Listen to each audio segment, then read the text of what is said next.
Hello. Good morning, good day, good afternoon, evening, whatever time zone in the world you all are. It's your Blue Archive Gacha with beginner self-proclaimed and your boy Tostanyo. Welcome to the stream. For today I will be trying fan art of anime character Tanya Degurechaff. And gonna have like a yap. I'll draw her like today, I suppose. On the left have some samples on what to expect if I draw chibi style, like regular style black and white, but yeah. I will be taking maybe like about 2 hours for like doing this on average, but can take like, if I like want like to do it like properly like longer, or if I'm like fast enough like even shorter, who knows. In any case, yeah, to woke like up like about 50 minutes before the stream or so. Kinda want to sleep longer, but I think like I need to like get somewhere started, I would like say. I was like able to like eat some breakfast first. So oatmeal and blueberries together, putting milk over it, and felt like a day with that. And yeah, I like not quite sure like what kind of motive I like should use, like like what character, but characters like kinda evil, war criminal-ish, like willing to do like some crime in order to like live a peaceful life, but yeah. Oh, what's peaceful? Not just like interesting anime.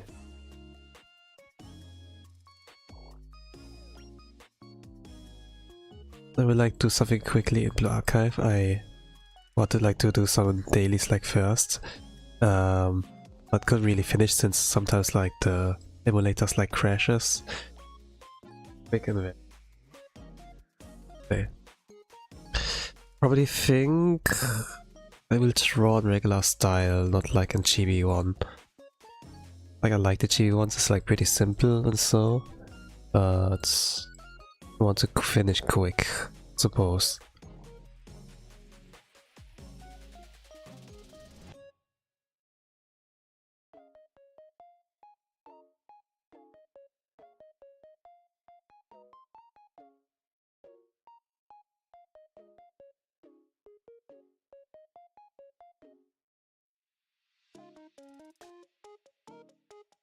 Okay, let's start off, let's say.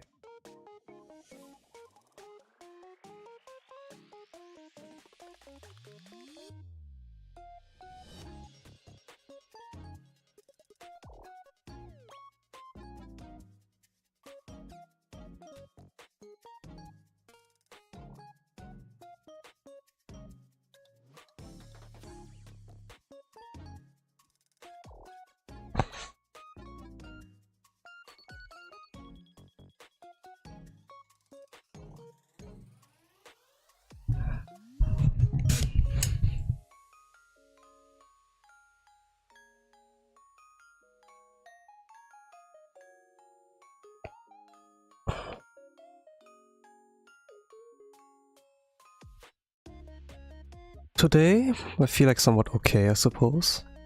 Yesterday was also like kind of okay. Like with the start of the day, I can like never know really how my morning mood can like affect the rest of the day.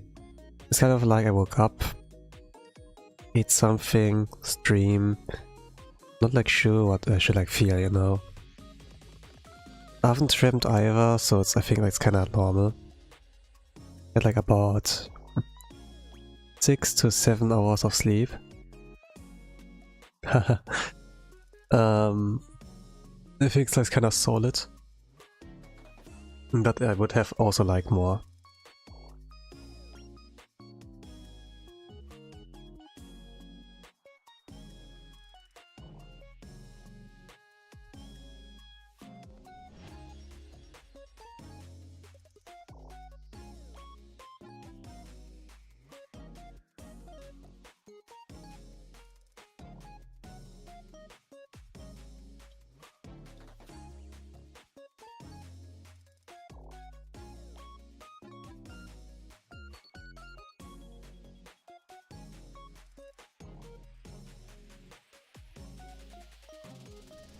Okay, that's like how the shadows would like go.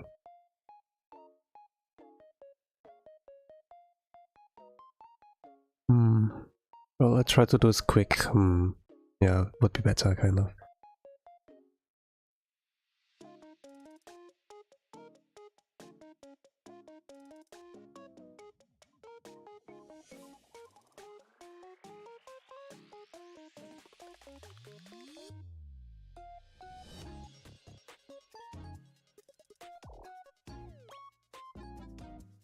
Grabbing here.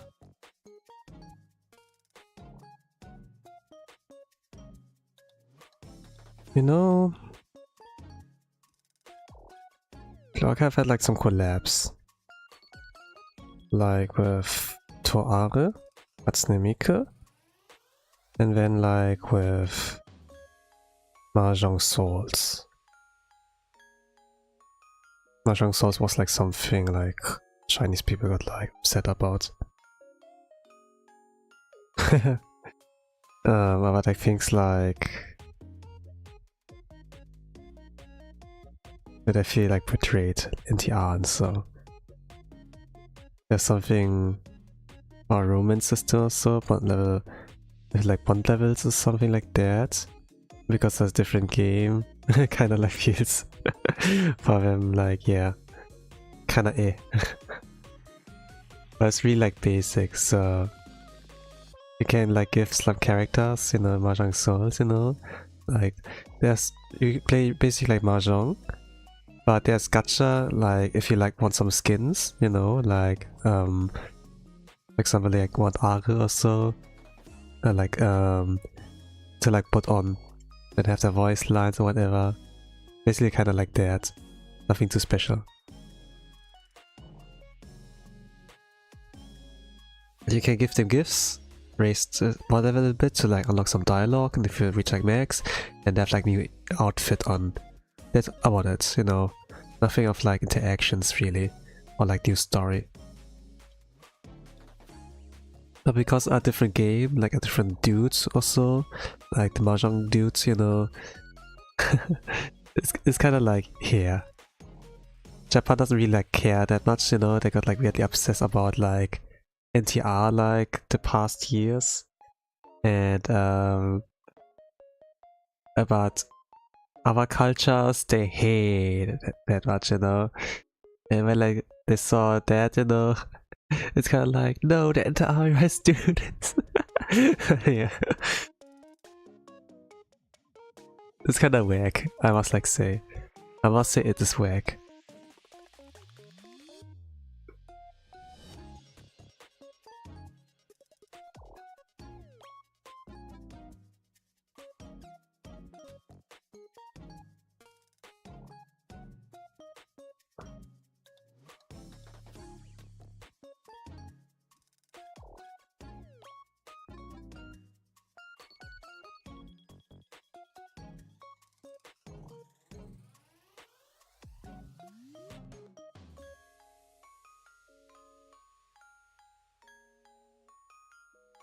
Like the way they protested was like that they had like a truck there with like some stuff written in it and like those moon runes, you know, and they were like parking in front of like, I think like in front of the HQ of like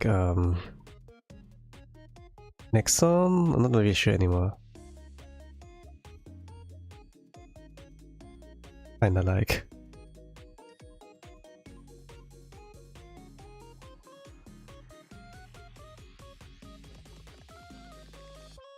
But regarding collabs, I would like think Tanya would like kind of fit in there. Or she has like some bit of like, she has a gun. Well, the only difference is like she can fly in comparison to them, like depends on the gear like they have. But she can also put a shield up, you know, so that she doesn't like get hurt when she gets like shot, when she get like some hits inevitably, you know. So it's kind of like, yeah, it could kind of fit. And because of the worldview of like Tanya, you know, and then the connection of Sonzai X as well, it's kind of like, it could be interesting. I mean, it's not the first time that anime kind of collabed, like a story based off a light novel, you know, collab with like the archive. But I wouldn't like, I'm not really like sure. The second season is like running for now, so maybe this will get the attention and maybe, you know, we could like do that. Could be interesting, like story writing-ish, you know.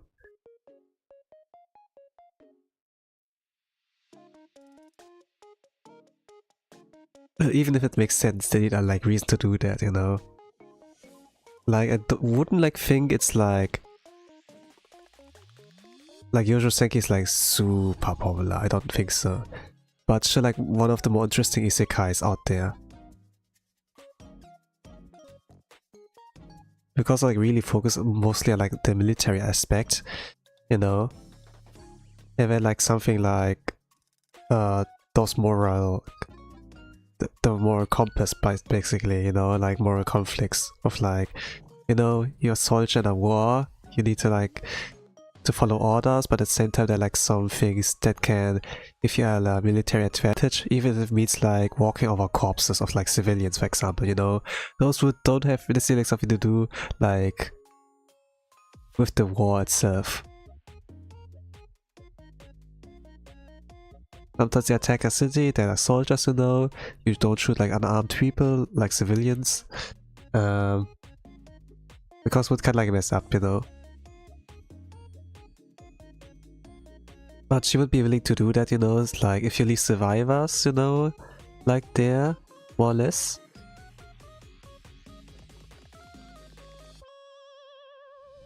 They will like for one day like come back for revenge, you know, pick up the gun and then like the next enemies. Like children, for example, you know, like with Eren, they attack on Tide, you know. Saw like his mother like eat in front of him and be like, I hate Titans, you know. If I gotta grow older, I gotta join the army and then kill all the Titans, you know. And then he becomes a Titan. Something like that.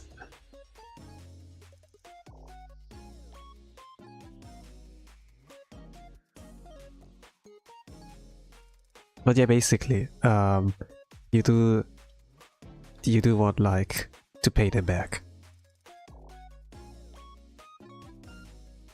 I think like the first season of like Youjo Senki, Saga of Tanya the Evil, kind of ended like that, if I remember roughly.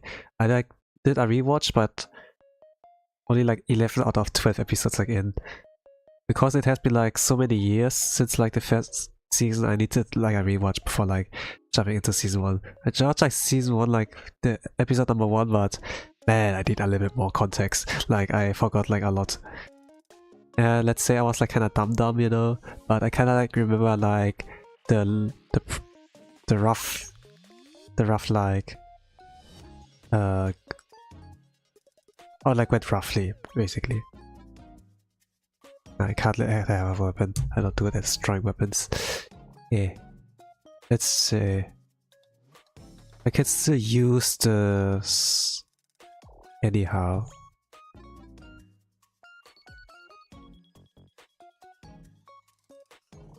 I spent like about 20 minutes here, or like 50 minutes, I don't know. But like yapping and like drawing like a rough outline on like what I want to draw. But would it be a waste to like waste this now? So I think what I will do is just using that without the gun.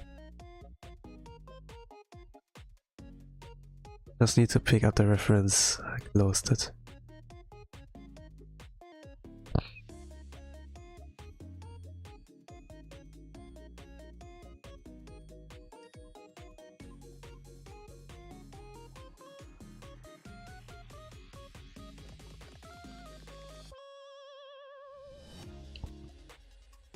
Actually, it wouldn't like be the first time if a little kid with a gun can like fly. I mean, like Arisa, you know, like with the modified Abieshu in Volume X, the Kakramaton, and she could like shoot laser beams and whatever. Like yeah, modified Sword of Light. No, they didn't even need like the Meisters from Millennium. they just had like some magic doing that for them. It's kind of like, you know, it's a setting of like girls with guns. There are things like mystic in the world.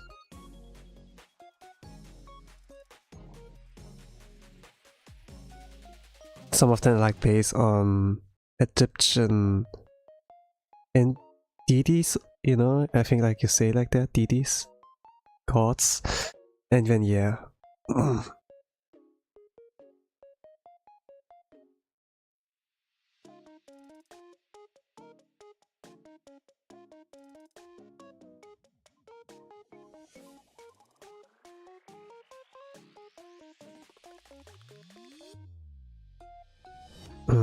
Actually, if I were to draw her, like, not do it like straight, but like, a little bit like that, a little bit more dynamic.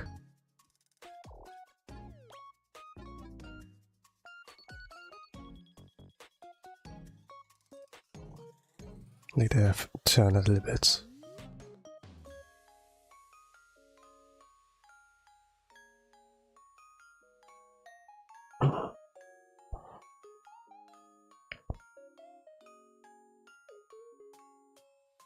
That yeah, could be interesting. The thing is like, Archive is like a positive, light-hearted kind of game, you know? Like, with its themes. It's like about the youth and everything. But Youjo Senki, with Tanya, it's like, you know, they're like rotten on the inside. I'm not really sure like how these themes will like go kind of well.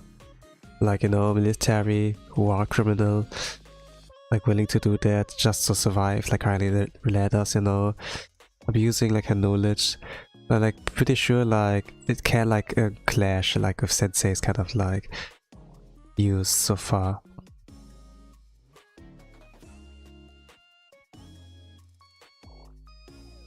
There sure could be further interactions, you know, like with like characters like Aoba, I suppose, or like the Ario squad. Like how doomposty Yori sometimes can be. At the end of the day, there's like an older person inside of Tanya, you know. It's kind of kinda like, you know. You're not talking in the same terms, you know, kind of like. You're not looking eye to eye, really. But yeah, it was kind of interesting to me. Maybe like this anime is like kind of my first introduction of like seeing basically a child soldier, you know, like with a gun, and kind of like, and like only like fighting with that. Okay, there's like some magic bullets and whatever, but there are like things like EX skills in Blue Archive, and it's kind of like, yeah, you know, EX skills are kind of like magic. How do I draw the eyes? Kind of like making her frustrated or so.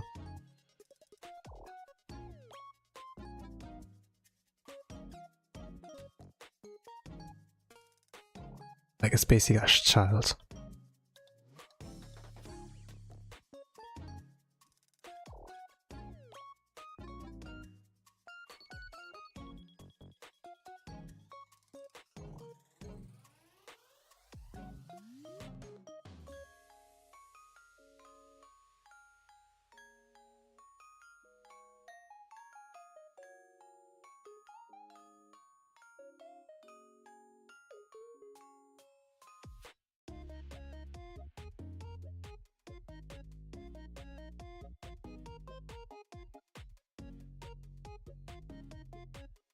And then the eyes have like something like lenses inside of them, like with Arise or like Kei.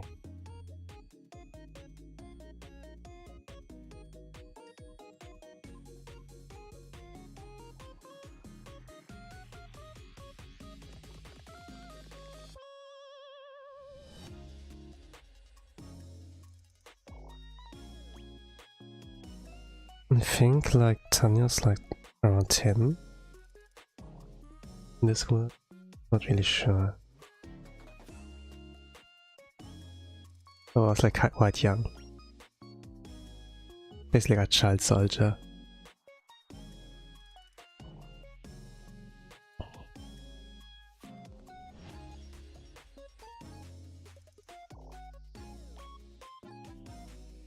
It's not really like the best thing, but it goes hard in anime for some reason, you know? Because like sometimes it is like for a younger audience, you know?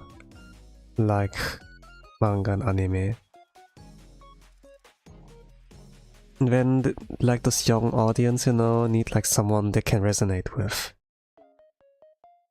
It can't always be like 30-year-old, you know, man, whatever.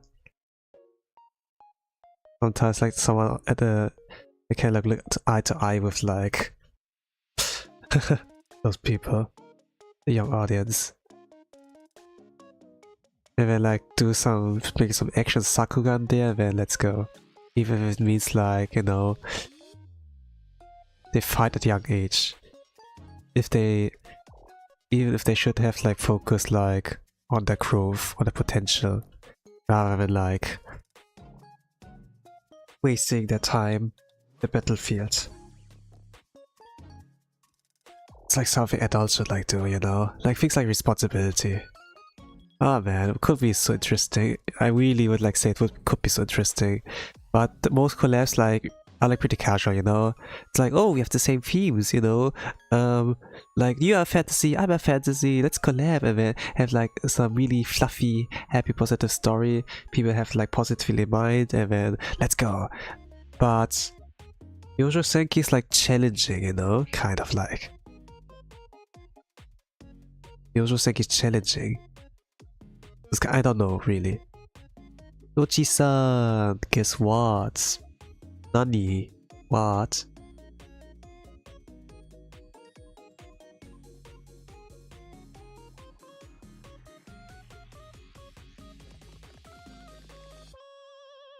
Like one's positive lighthearted, the other one is like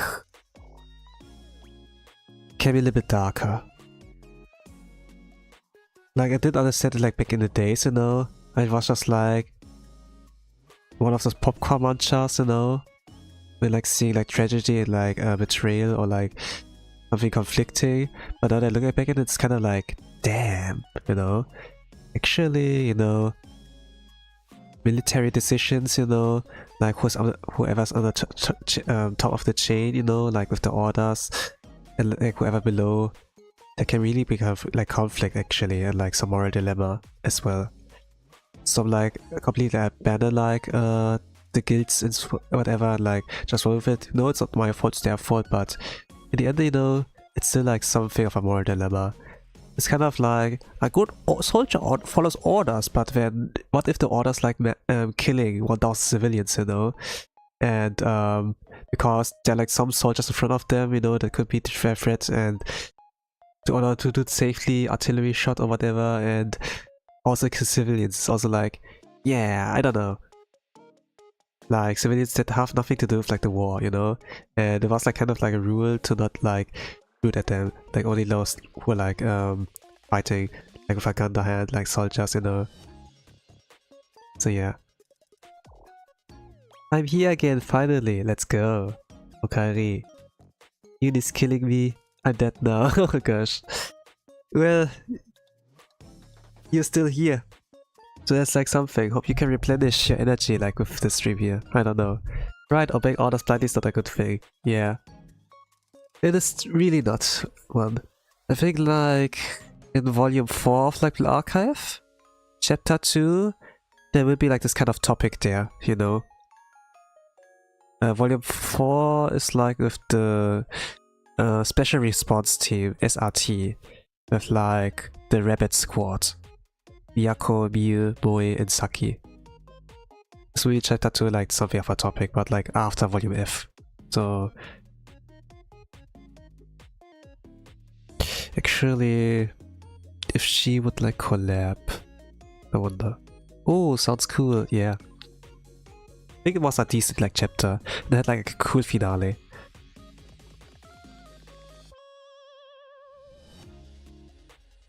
I think I have 2 of those girls. They're pretty nice. Yeah, they are.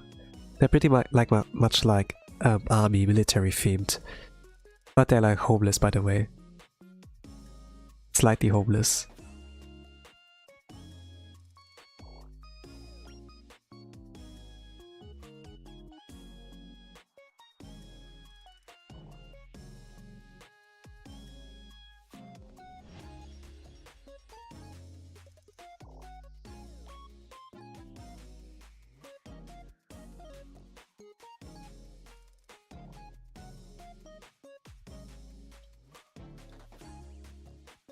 Yeah, the military theme is cool in media, but scary in IRL. Yeah, it's like kinda cool. Like with Saga of Tanya the Evil, it kinda like reminded me like how dangerous can be, you know? It's not like really about the saga of like, let's go little girl, you know, like so we can maybe save insert into, I don't know. It's like throwing hands like with the adults, she's like a prodigy and like something like that. But if you think like, you know, about it, there's like there's not only like that, but also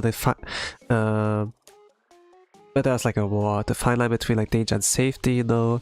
They're like higher ups, something like that. If you disobey orders, then you can get like executed, you know, like hunted down, something like that.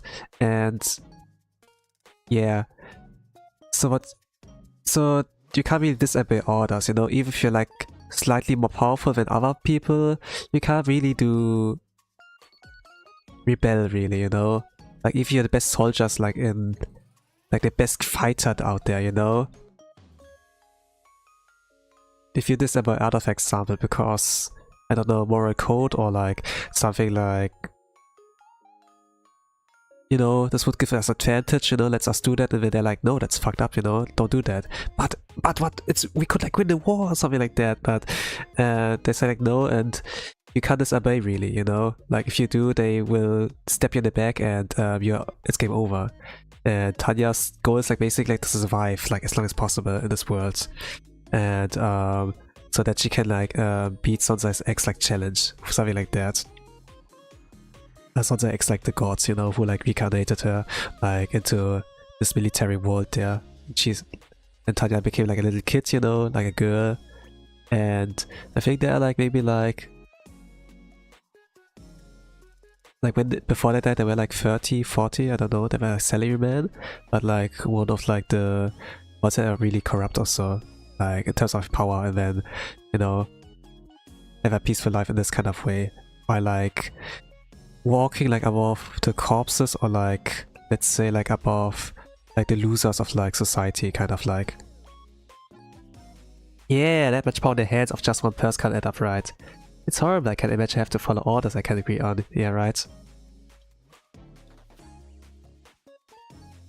So I think like, yeah, I watched like 11 episodes of like season 1, like I rewatched. I remember like roughly what the last episode on like season 1 was like with episode 12, you know, but I need to like a rewatch before I can go for season 2, because I felt like I forgot a lot. Because it has been like about 9 years, almost a decade, you know, like since season 1 like aired. But it like sure like reminded me, you know, like, yeah, they're still fighting the war, and then I need to like slowly rewatch it, and like, yeah.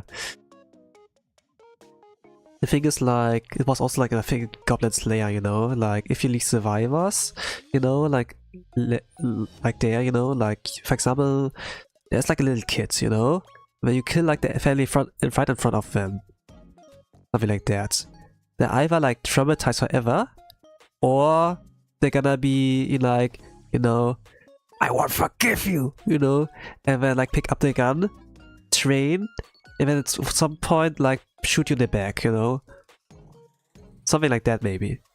Then we come back for revenge. So and Tanya was kind of like, you know, we have to kill them.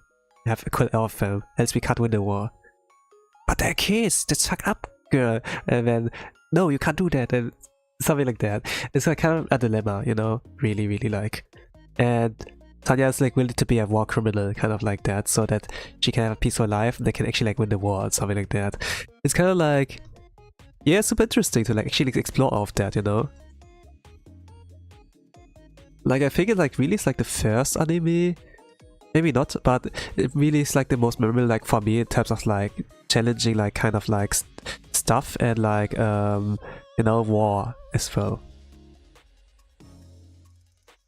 10 years, jeez, yeah, it has been a long time. It has been a long time. And I mean like 10 years is enough like for voice actors to age, for example their voice acting as well.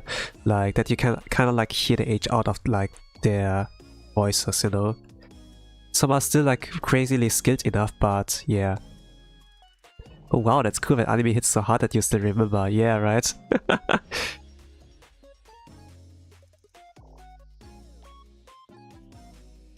there was like kind of like a bigger antagonist, not really a big antagonist, but like someone like who actually was a threat to like Tanya's life, you know, who actually could like murder her. But he lived and then came back again, you know, for like more. And I think like when like finally came to the final moments or so, there was like kind of like an outlook. Hey, he had like a family, had a wife and like a girl, you know. The girl gave him a present, you know, like a gun or something like that, hoping that could survive him like in the war. And had like maybe a lot of attachment to her dad. But like when she learns that her father like died in the war, you know, maybe she's gonna pick up the gun herself. I don't know, you know. And there's also like the thing like with on the ex, like the god who reincarnated her, you know, basically was like, you know, you are really a rotten to the core person. I hope you can be a better person, you know. We can like start off like that, you start praying to like to me when I give you a power up or something like that. And it's kind of like, what the fuck, I'm atheist, I don't believe in God, why should I like pray, you know. But somebody has to do that, you know. And then yeah, oh, I love when it happens. All the voices are more grounded. Revenge of sickness that spreads easily. Yes, it is.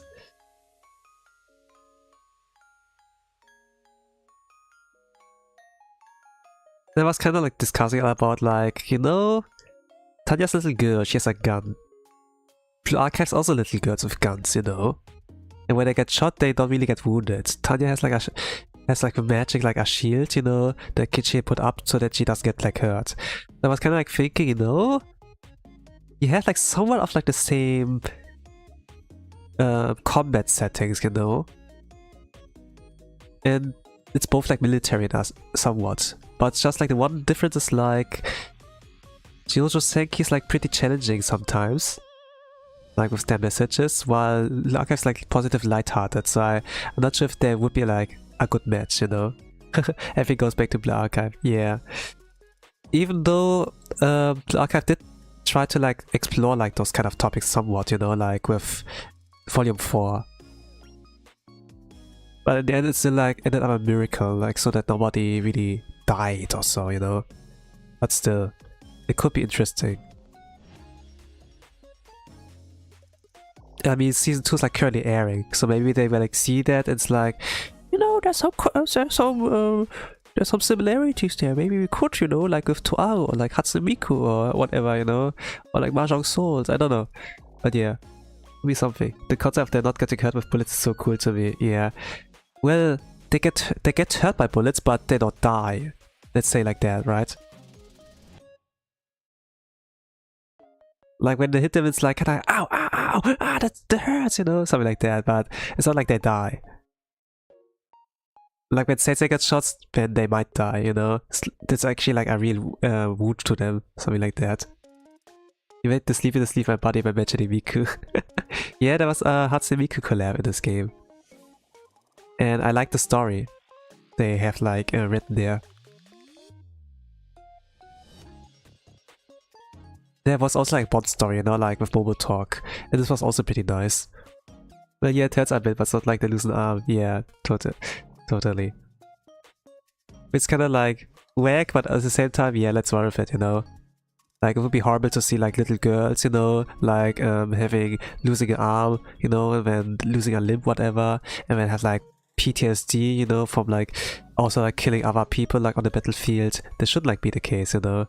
It's kind of like whack, you know, it's kind of cartoonish, you know, in a sense like Tom Jerry. They like hit themselves as hard as they can. They like there's like a bomb that explodes and they're still alive. It's kind of like this kind of slapstick, but when you like actually adds like a little bit more of a serious tone, it can get pretty dramatic and like pretty interesting, like of a read, you know. And there are like actually some high stakes in the archive, you know. That would be horrible. I saw it, too bad I wasn't there to play it, yeah.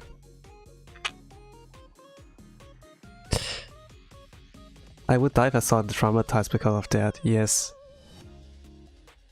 But it's like interesting, I think, you know. There's this reality of like, you know, guns are like kind of connected to war. More like something more terrible, like, let's say a school shooting, whatever, you know. I mean, these are all topics that could like actually happen in this game, you know. I think like the game is like a theme of youth. Like that you can do mistakes or whatever, and so it's like growth for them. But school shootings are also like a thing. School, youth, you know? They're actually like teenagers who pick up the gun because they got like, let's say like bullied at school or whatever, you know? And then that dad turns out, you know, I was a soldier back in the days, I have like some guns in here. And then some kids is like seeing that, it's like, you know, finds out a way out, and then this could also happen.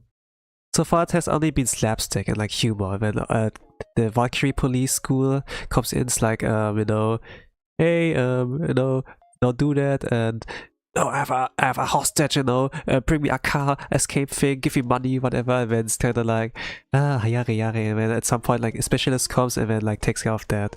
But they really could explore like those kind of things. I never thought about it, right? Like when you have guns, it could be something maybe like that. I only thought about it today, like actually like with channeling stuff like Youjo Senki, you know, like the anime like Tanya comes from. Like there's an adult inside of the body of a child. And they're rotten to the core. Yeah. Well, dude, you tweet into something like of like a topic, and I would like say. Sometimes I need to, sometimes like those kind of things need to be tickled out of me, but this time it came like out of myself, like this time. So yeah, you can be glad. I guess it's one of those things that are obvious that you don't notice they are there. Yeah, right? Like, okay, there are fantasy stories, sword magic, but I never heard about a school shooting involve like, I don't know, like some weeps like wielding a katana or so. And be like, you know, Hyuk Tenkai, or like breathing style, first water style, whatever. I don't know. That they do like they do like Demon Slayer-ish. Usually not, but guns are like pretty threatening, you know. Like everyone can wield a gun.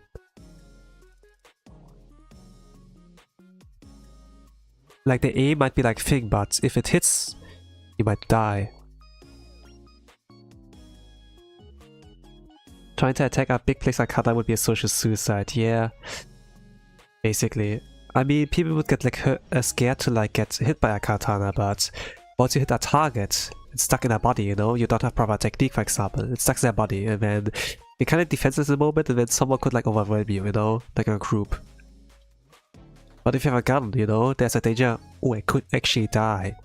And then let's take a step back. I'm gonna think twice before I like try to attack someone with a gun, you know? There's actually like danger there. The archive is kind of obsolete because, you know, everyone's resistant to gunshots, but what if, you know, what if?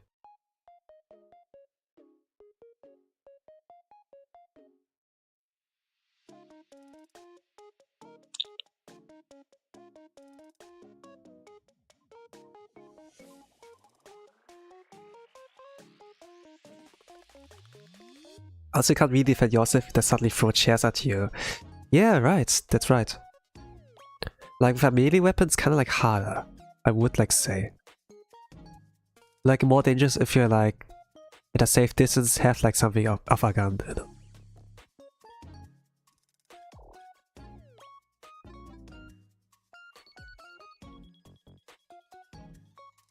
I think this was around the age, you know, like around the time where people like argued, you know, that video games make like children violent, you know, like FPS games, you know, there's like those like Counter-Strike, Battlefield, Call of Duty, you know, that they might like the default, but it's actually just bullying, you know. It might be that they had like a hobby of like, you know, wielding a gun like in those video games, something like that, and I suppose, but but it's like kind of interesting, you know. Similar like how people like nowadays like think, you know, no, there's like spicy art that they produce in Japan, you know, this might like create like child molesters or something like that, like actually dangerous, but that's not really it, I suppose. Could also Well, it's not a topic like any of the games explore, I suppose, but yeah.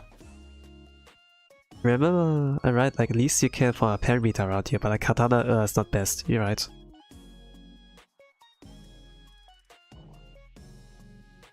A melee weapon is like not it, I suppose. You need to be like really masterful, but I don't expect that like from a child.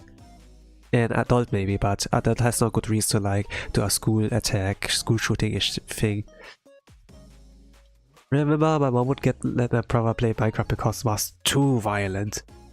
When I think like things like the video games are like real, it's kind of like eh. I know, bro. It's art. Get over it. Yeah, it's hentai. It's called art. I mean, like even back in the days, you know, they would like do like nude statues, you know, and man, the sculptures cooked like with those statues. I must like say, like some of the women look actually pretty beautiful, you know. But when you look at them, it's like kind of like eh, and like half-ass, kind of like, especially if you look at that crotch, you know, it's kind of like, you know how they look like. It's kind of. And like, if you ever like see like some statues around, you know, like with naked like men's, you know, like busts, and look at that crotch, and like admire the lack of detail that's like there. But if you look at the women, holy crap! Men of cultures.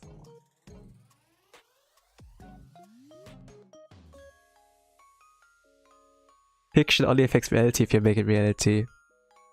Yeah? Like how some guy like saw a Squid Game and decided like, hey, I want to make a Squid Game too. But it started like just like an imitation, you know, like a video of that, but when they actually like made something similar to that, you know, where actually people participated, and it's kind of like, yeah, I mean, it was cool as entertainment, but don't bring it to reality, you know? Something like that. The amount of details in those areas is insane. Yeah, right? And remember there were like some statues like in Europe or so, in Germany. Like that are like in public places or so.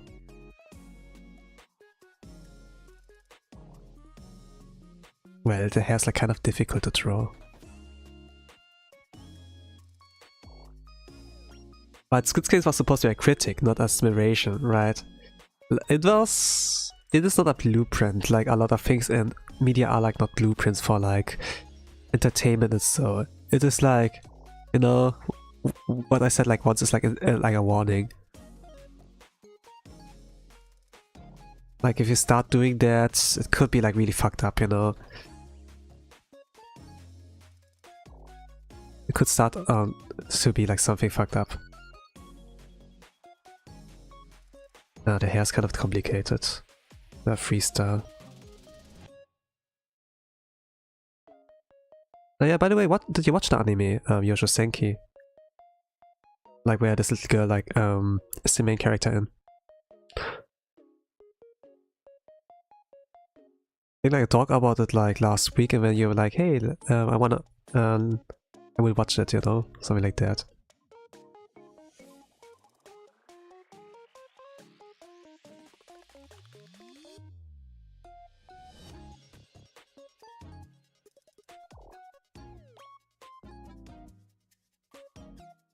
But yeah, basically like, we watched like 11 episodes. I need to like watch the final one, but I kind of remember what was the cliffhanger. And then after 9 years or so, I watched like, you know, season 2 like aired like this, it's currently airing. But I kind of was like, yeah, like a little bit of context, you know. It was like kind of like they're still in the war, they're still fighting, and Tanya got like some, let's say like, you know, she has a battalion of like mages, like 40, like manpower of like 48 mages, you know, like who are also like air fighters like her and like do like magic whatever. But then she had like to defend a base, and there are like some people like who are not trained by herself, you know, but are kind of incompetent and like following orders or like thinking about like things strategically, or like the budget of like, you know, this cost so much, this kind of ammo like costs so much, you know, don't waste it, something like that. It was kind of like, I think I'm not up to date, you know, why they're defending things right now. And then I kind of like, look back and it's like, yeah, because they didn't finish the deal, you know, they let the enemies live, you know, like they had like one victory and then they were like, okay, that's good, you know, something like that. I haven't, but my friend is a die-hard fan, but yeah, I really, really want to watch it. Yeah. And that's cool. Like, it has like conflicting stuff and it's challenging. It's like 2017, I think, you know, it was like before COVID where like a lot of like normies got like into this hobby as well. I think there's no fan service in there.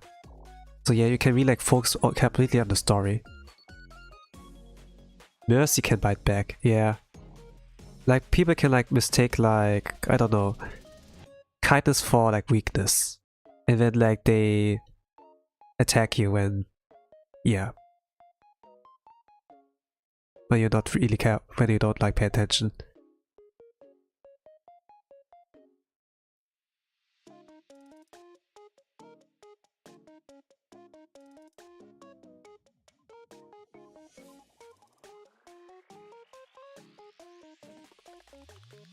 In Blue Archive it's like so, you know, they're children, a lot of like those gun wielders. And then they can be persuaded, you know. Maybe they just need a date or like something yummy to eat, you know, like some fun experience like in like game centers, arcades and so.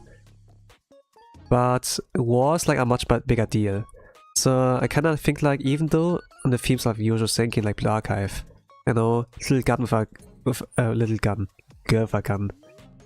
Yeah, kind of fits. It's just like the themes, you know.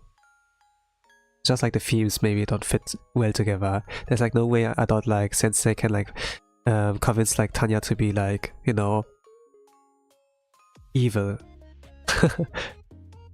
I don't think so. And the collab, this should never be the goal. It's just like, you know, I have a cool thing, you have a cool thing, let's put them together, and then the fans can like, you know, if like the anime can come to our game and the fans of our game can come to your series, you know, something like that. It's like a give and take. It should never be like something that could like what do you call it? Separate like our community, you know. A lot of like games and collabs, you know, in-game collabs or like anime, they do that carefully. So yeah. But I could make a doujinshi, I don't know. Like not the heroic kind, but like, you know, something like a fan-made story, what if, you know. But I think I would be too lazy. But it's like cool to think with the thoughts. Divide opinions? Yeah, kinda like that. Like, let's say...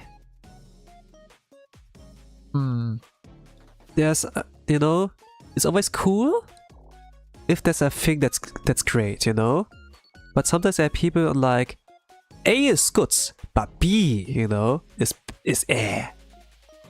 There are always like people who like praise one thing like to heavens, but then they, you know, disregard like the other thing. And both of the things are maybe like fantasy stories, you know? For example, like Jujutsu Kaisen Bleach, you know? Some people like say Jujutsu Kaisen is the modern Bleach, you know, something like that. It's like the Bleach for Zoomers. But then Jujutsu Kaisen is also like pretty banger. It brought a lot of memes, you know? And then you can like maybe do a crossover. And like, hey, let's combine these cool things together, but what if those people like hate each other already, you know? Something like that. Then it's kind of like, yeah. Then you play it like save the collab rather than like do something challenging topics, you know, like that both their respective series have, for example. They're suckers. I love the what if doujinshis. Most of the stuff I read end up so badly, I need them to live peacefully. I kind of understand that, like a lot of people like dig like those fanfics as well, you know, like some people are not satisfied with like the ending of like, or like the the outcomes of like certain events, you know, and then they do like their own interpretation, their own spin to it, you know, something like that.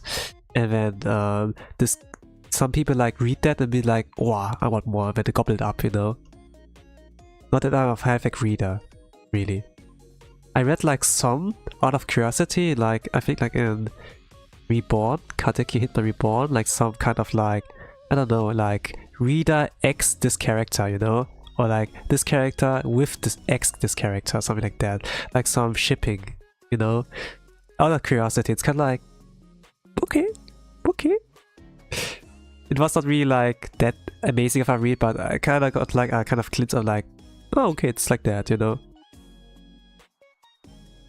I understand what fanfics are now, something like that. I enjoy the sad deep stories. I love the message and how the characters grow, but I need some fluff, man. Yeah. I totally need that at some point as well. Like, it can be serious and grounded, of course, but sometimes you need like things like to offset that, like a little bit of humor, you know, if there's like there. If Youjo Senki, it's like more or less like Tanya. While rotten to the core, you know, there's a corrupt salaryman inside of like this body of like a little girl. She sounds so freaking cute, you know. It's actually like kind of is the fluff at the same time. Miku X Kotomi, best ship ever. Yeah, I suppose.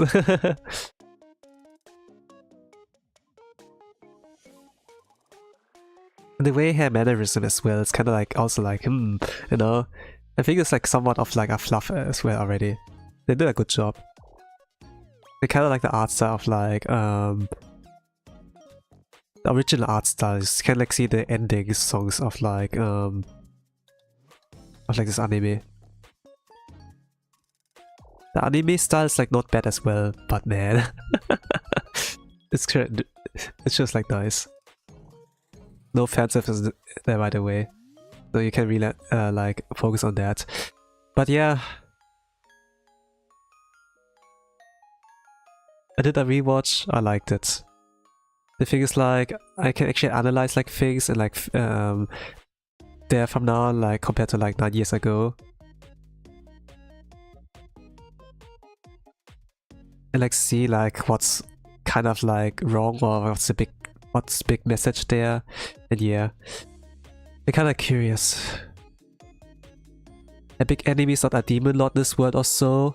It's like the existence that reincarnated her and gave her a challenge on like to survive in this world as long as possible. And if they succeed, they are granted like another cycle of like rebirth that they like, you know. And it's maybe like the hope that someone evil, someone rotten to the core, can become good. And when they start off like, okay, start praying to me when you want to use your magic abilities, like, you know, something like that. They do it like with, you know, they do it, but not like with, not wholeheartedly, you know. It can like kind of sound cool as well.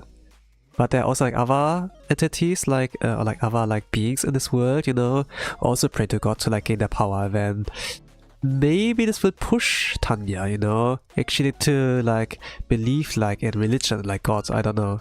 Like for some people, it gives like a little bit of hope and like a cope mechanism. You know, then okay, I will do everything. Please help me, and then yeah, something like that. And she sounds dope. Yeah, she is.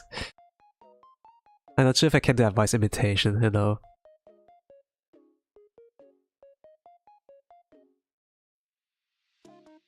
Imagine me the God and suddenly getting so many requests, I would retire. Yeah. I saw like this kind of movie like about when a human being becomes like God for a day or something like that, or like God wants to do like go on vacation, when it's like, okay, you can hear me, I talk to you many times, how about you like take over my job? And then okay, deal. And then I saw like this kind of movie, and it was kind of like funny, you know, where people have so many requests, be like blah, blah, blah, blah, and this was kind of visualized via like a computer, you know, like how so many pop-up windows appear, and then it's like, that's too much, it's too much, it's too much, and then he just pressed like, you know, answer to all, and then yes, and then for a moment it was like silent. It's like, oh, let's go. And then 10 minutes after, like this, he gets like spam of emails again. And it's kind of like, no. And yeah. I don't know. I think like this movie, it was like, I don't know like who the actor was called. Jim Carrey or so? Like he played like in the Sonic movie like Dr. Eggman or so. This guy, like he does comedy. I was like aware. I think I saw it like this movie like around the 2000s era or so. It aired like TV, something like that.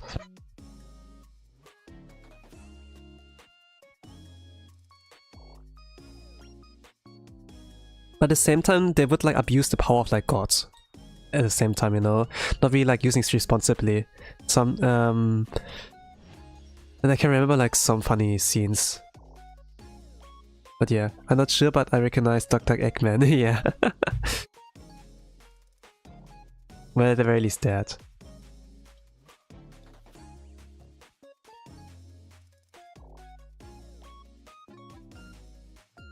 It was like kind of a comedy movie, you know, like nothing too serious, but when you said like, yeah, imagining being God getting to many requests, it kind of reminded me of that, you know, like it was the visualization, you have like a PC, so many pop-up windows, and then you just do like answer to all, and then hope like the job is getting done with that. They did like in speed mode, kind of like at first it's like, you know, they answered like any email, like slash request like individually, but then they got enough and then did that. So yeah, TLDR, being God is hard. Answering the prayers, you know, whatever. But at the same time, you know, God has like to handle like the humans he created, or maybe not, you know. In the case he had like Tanya, it's kind of like, you know, you're kind of evil, you're a scumbag, you know, I should let you die, but I would like see if you can be a better person, you know, so I give you a chance. It's not like fighting a demon lord, it's like just about surviving a world where it's like currently the world war is going on, you know, and you have to survive there. And then Tanya had like to go, you know, she found out she has aptitude for magic, you know, and but this needs like some tools to like use them, so she joined the army when she was like 4 years old or something like that, like 6 years old, not really sure, it's kind of fucked up, you know, like child soldier already. And like it's really like conflicting, you know, it's challenging, like this anime. And yeah, there's a fine line between like safety and danger when you're like joining the military, you know. You can like study, rise up in the ranks, you know, and maybe you get like promoted to like a job in the rear, you know, like as a rear guard, not in the front lines, you know, like somewhere in the back, and like be in safety. But then turns out, you know, you have like to do experiments, you know, like with those magic gadgets. Sometimes they can kill people because they can blow up like those things, and then no, that's more dangerous than like fighting front lines, you know, I'm gonna go back. And then yeah, it's like this and that. But there are also like the things of like, you know, you can't disobey orders, so when there are like people like higher in the ranks than you kind of have to like respect them as well. And even if you're like talented, you know, like you have aptitude to magic, you're like stronger than everyone else, you can't disobey orders because, you know, at the end of the day you want to survive, like she wants to survive, and yeah, it's kind of like that. So even like those people like who are on the strategy meetings, like these officers, you know, they seem scary. Even though this power scaling, they're like weaker, you know, they're not Goku. They're somewhat scary still. They have like some influence, and this is like something that a lot of animes can do, you know. Like with Sensei, I kind of like, and like Archive, I kind of like scared. Like they have guns, they can just shoot you, you know. But here, Tanya cannot you know, solve like things of violence against like in her line of work, like with officers or so, you know. Like you have to lay low you have to like rise in the ranks naturally. And if you're like maybe at the top, you know, then you can like relax. But this will probably not happen. Because they're the front lines and they're like really useful, something like that. And yeah, it's pretty interesting, like the power kind of dynamic in this anime. It's like more balanced than like like I think it's not hype out to be like a shonen slop, but it really felt like, wow, you really can't like do shit, you know? You have to obey everyone. She sounds so cool. I really hope I like her once I watch the anime. The first episode is kind of like a pilot episode, so the real episode, like the real story begins in episode 2. But in episode 1, you just like see like things in action, you know? And see it like from the point of view of like one of her like mages in a battalion or something like that. Like how she takes command and so. And you kind of like get like hints there that this is an isekai protagonist, you know? They say like things of like, yeah, it's hard to be a salaryman. What? No, don't mind that, you know? Or when they're like fireworks, you know, they'll be like Tamaya, and the other like people like in the isekai world be like, what is that? I don't know, it's just like an expression of like happiness when you see something explode. Don't mind it, you know, something like that. And you get like something of a hint there that this is a isekai protagonist. But when you go like episode 2, and then it's like, it's not your usual isekai protagonist. They don't get like hit by a truck con and while trying to save someone. It's like much more serious, you know? Oh, cute! Yeah. It's like always the interpretation of like other like characters, you know, like with the same army as like her. It's kind of like, oh, or Lieutenant here. Tanya's kind of like nice to us. Like there's 2 people who like kind of screw up, you know, when she's kind of fired them. Looks from the outside, you know, but actually she sent it back to the rear guard, not like to the front lines, like with her. Maybe she wants to do it with safety. Oh, that's pretty considerate, you know. But well, sort of outside looks like kind of considerate. It's like kind of like, you know, he needs to do that to like keep up appearances, you know, because she is unpopular, kind of like. And she needs to like rise in the ranks, so she does like things like that, I suppose. But there's really like hope that she can be a better person.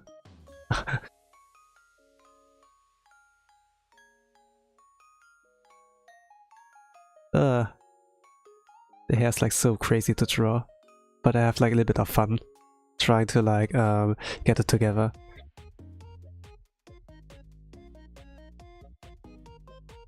One hour already. Yeah, so it's difficult. Well, I'm mostly distracted.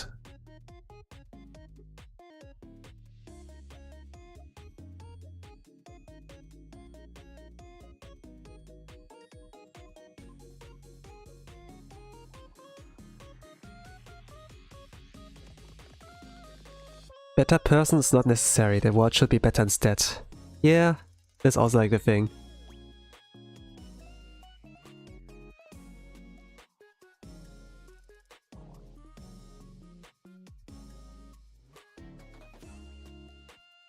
It's like, not necessarily like decided by birth if you're a good or a bad person.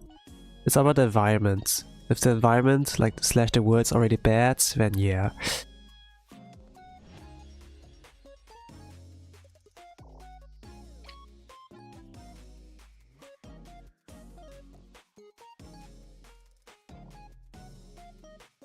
I mean, you get it.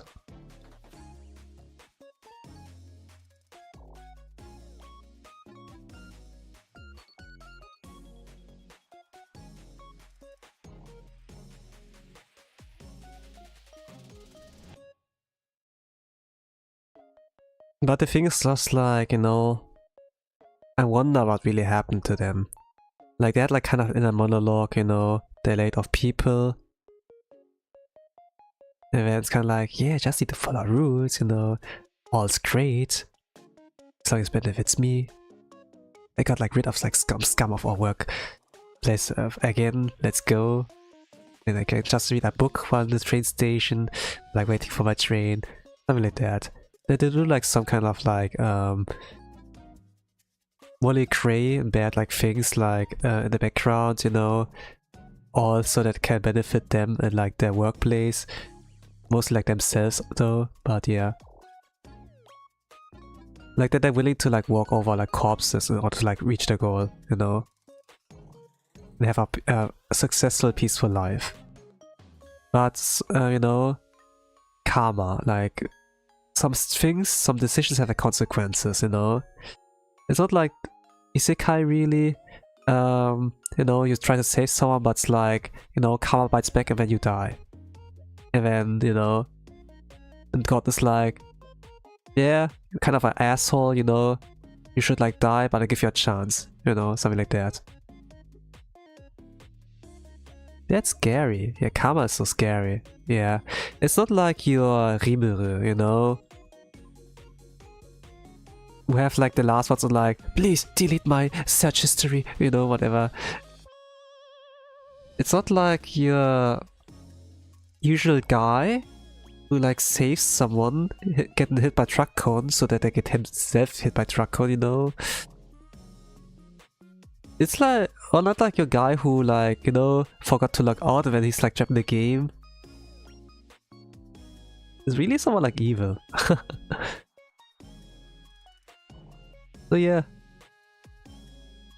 It's basically like a little bit like, I don't know, like, you have like a criminal, you know?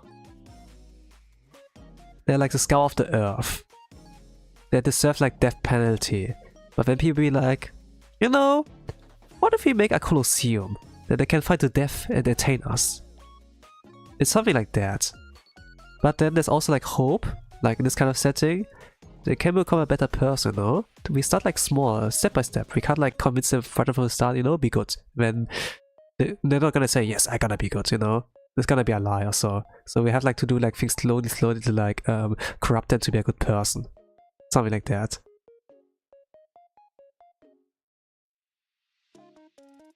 Maybe not.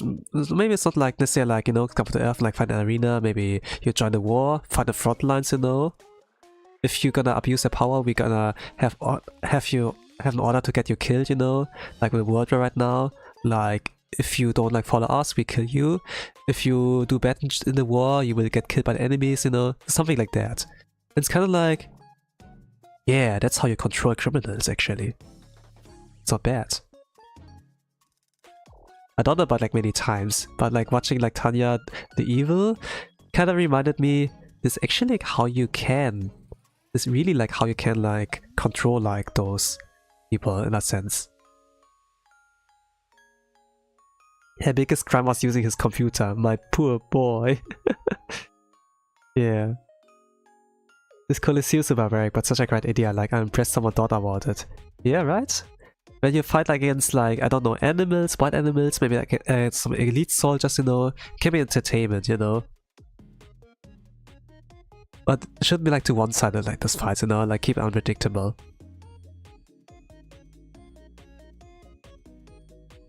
But yeah, the Colosseum is like basically like Squid Games, you know. It's not necessarily like the scum of the earth, but people who are like desperate enough to like, you know, willing to throw themselves into like a dangerous situation for the chance of getting money, you know. Like the first game is like a surprise. The wake-up call that their actions had consequences, you know. It was really sus. A lot of like red flags were there from the beginning, you know. You should have felt suspicious, but because you were the spirit, you know, because you needed money, you did it anyways. You know, and then there was like this kind of phase. Okay, if you don't want to play, you know, vote like for the blue square. If you still want to like be part of the game, go like the red X, you know. People like decided like to not decide to play the game, you know. But then the next time they'll be like, man, I need the money. Life sucks, you know. I'm not in danger. I will not die immediately, but man, life sucks. But if I win some money in Squid Game, maybe my life could improve. Just one more game. Then they come back. It's kind of like, yeah, that's like some message, you know. That's a message. Maybe people don't prioritize safety, but actually a way to escape hellhole. If they die, they're out of the prison. But if they win, they're also out of the prison. Win-win. Maybe. as tier they are. It's pretty interesting when like some stories explore that, you know? Yeah. So you wanna die? Yes? No? They said yes without looking back. Yeah, this would be the great ending. I mean, like 2 people ended up not coming back to the game. They just like tried to live an honest life and trying to pay back their debts like this way. Like with honest work, even if they have to like work for their entire life. You know? Maybe.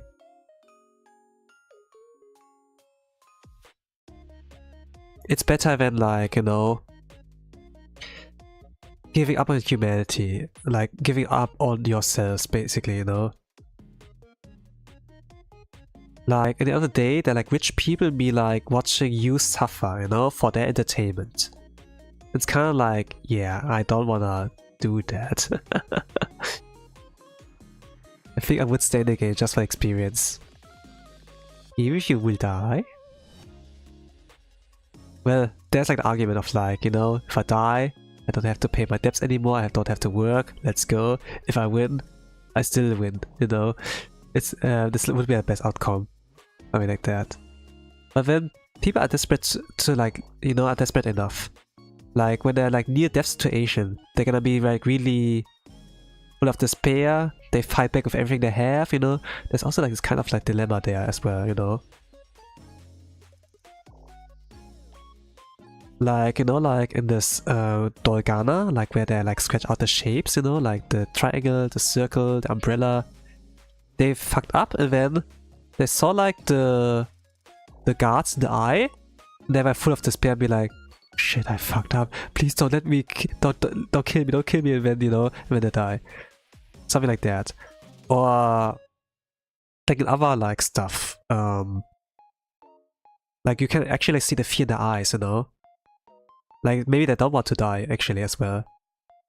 Like, it's kind of, like, contradictory, but, you know, it's so interesting, what I say. I wouldn't die, I'm the best. Yeah. You sure can survive that. Especially the class hopping part. Yeah, the class part was, like, kind of like mean, I must, like, say. The class part is mean. How can you tell? You're not, like, expert like this kind of stuff. Don't look in the eyes, just shoot. Yeah. Well, you know, the guard, you can't like see the guard. It's those guards, you know, like those reds, like who were red and like have a mask. You can't really see the eyes, but it's just like a fear. You like see them in the eyes, you know. Like they voted like, I don't want to go in the game, and when they realize, man, life sucks. I want to go back in the game. If I win, I maybe get out of the hellhole. If I die, I get out of the hell as well. Maybe it's not the exact thought, but, you know, they go in, they fuck up one game, and it's like, shit, I'm gonna die. And then, bam, you know, you see the despair in the eyes as well. Of, like, can I get a retry? And then no.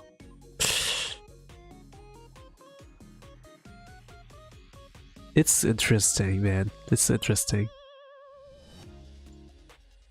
While, you know, for which person decided to like do a Squid Game as well, it's not like that they die, but man, you make like let people feel awful things. They have like, they feel like traumatized.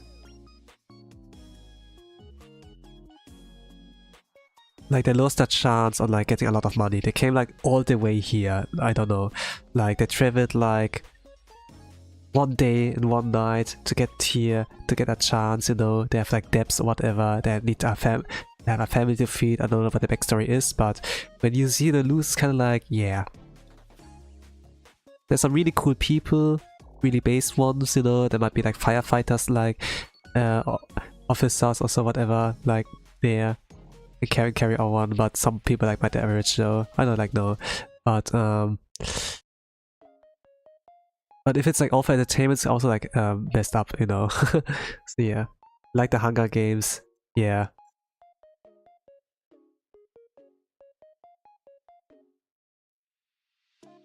You don't have faith in me, I'll prove you wrong.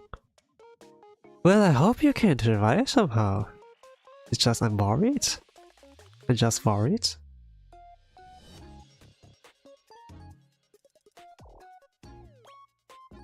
Like, even if you like can survive, there will still be like, I don't know, the emotional damage, you know, the mental damage. Like doing all this shit.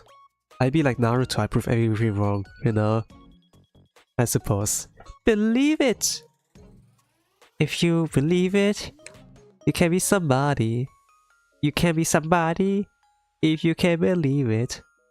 Naruto, Naruto, believe it.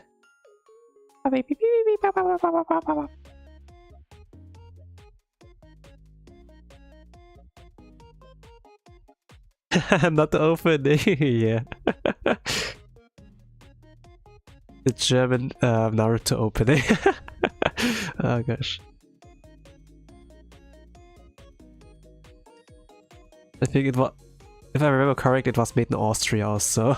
But yeah. Sasuke is so cool. Sakura, so beautiful. Sakura e kono Naruto makoto kao e. Oh gosh, I'm not doing it properly, but whatever. Sasuke.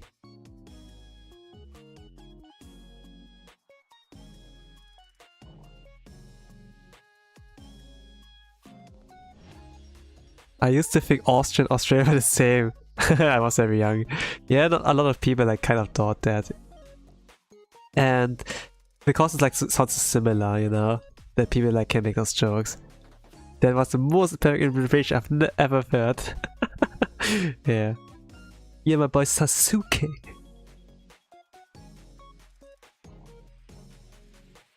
Greatest edgelord ever. There's someone I need to kill. That's why I like want to get stronger. That's my goal.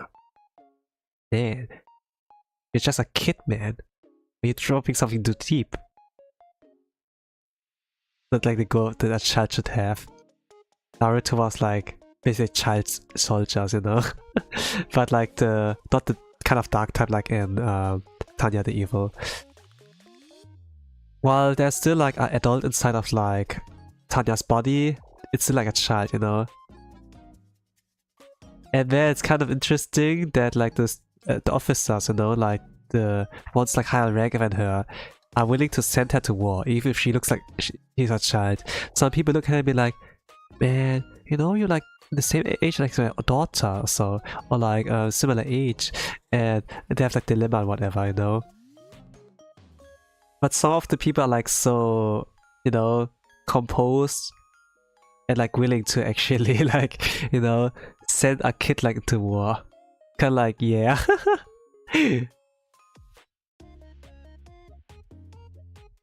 Maybe it really depends on like who has power, you know. I mean, the people in charge of war don't really have strong values. Yeah, it's like mostly about victory, about laws, whatever. Like they have certain goals that they want to reach. I mean, that's like good, you know. But there are also like people who have like the moral compass, you know, who can actually like, kind of recognize that Tanya is like a rotten to the core. They have a bad personality, you can't do that, you know. But this is the plan they come up, you know. Check the report, you know. You see like there's like some intelligence inside of there, some consciences, you know. And then yeah. But there are actually people like also like high in power who actually like recognize that Tanya's kind of evil, you know.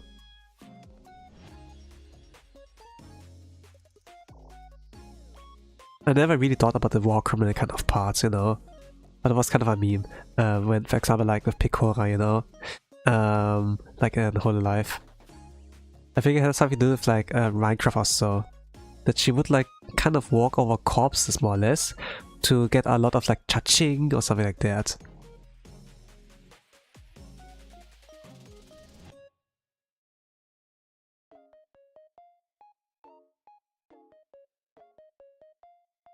But yeah, looking closer, it's like, yeah, war crime is a joke until it isn't. Evil? OMG, is that the title? Yeah. Tanya the Evil.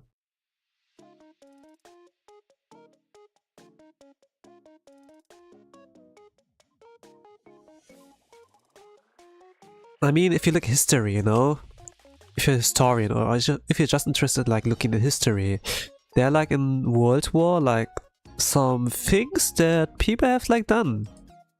Like really evil, messed up stuff. Like it's not only like about shooting civilians, you know. Like people who don't have a part in the war. But it can like be also like, you know, not only conquering the base, killing the soldiers or slash the enemies, but also like, you know, you take the civilians and then you do things with them. Like as a man to a woman. Or as multi-men to a singular woman. And yeah. I remember like seeing something like that in Blue Archive doujinshis as well, to some extent. Like, while it's still a lighthearted positive game, when there are guns, when there's war, and when there are winners and losers, and there's a man and a woman, you know?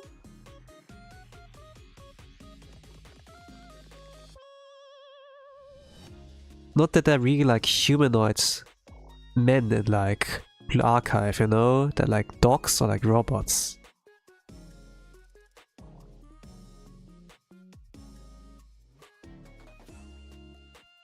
But yeah, in any case, there are like war crimes like that.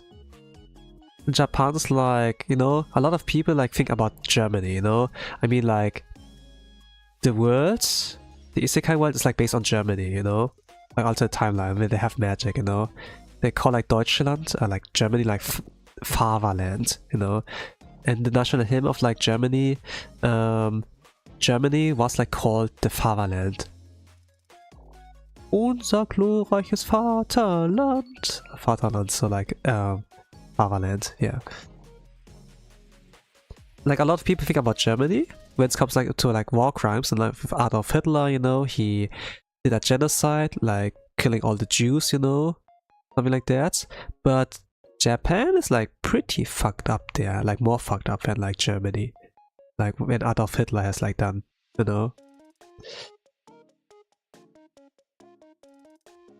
I kind of like mentioned that like Yakuza 0, I think, like when it's kind of like to the background of like Tachibana and like Makoto, you know.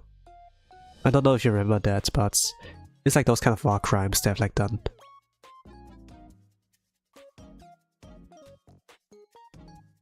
Evil, cruel, horrible stuff, but that's why we learn about history, to not make the same mistakes. Yeah, being a woman before, during, and afterwards is really a problem. Yes, like the post-war is also like kind of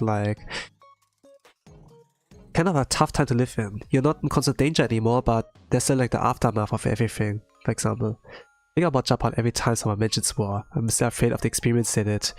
Yes, yes. I do remember you mentioned it. I hate it. It's so scary.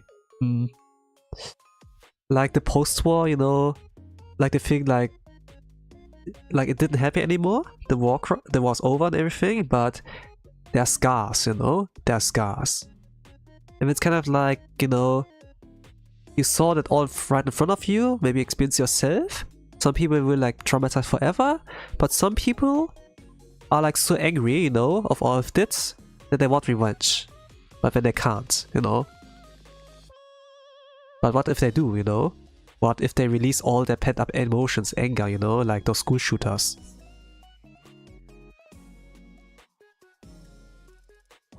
And then the cycle of violence continues, you know? It's like this kind of like thing, you know? That's why like some kind of rules, laws have like to be made during like war, to like not involve civilians, for example. Because of like this kind of like emotional damage and everything. Like at the end of the day, we're humans, you know? We are social beings, we like want actually to cooperate with each other, even if we have disagreements. So like there's something of a moral compass to like in like military, you know? Like in the army. It's kind of like admirable, but at the same time, you know, it's still bad. Like actually having to fight each other, like using guns and whatever.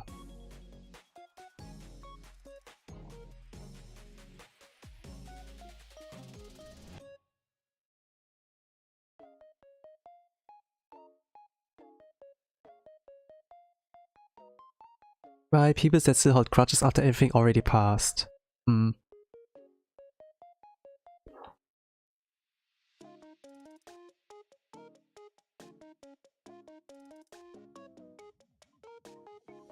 But yeah, I really thought like, you know, I did like watching Youjo Senki, but man, as at the time I was not mature enough to actually like appreciate the series. But now I do. Now I do appreciate it. I understand now. A lot more. I'm glad I rewatched it. I thought I liked it back in the days, but was like mostly like, holy Sakuga, absolute shit ever. But now that I look at it back, it's like, holy crap, the themes. You know, and yeah. It feels nice to like know that you're like grown up.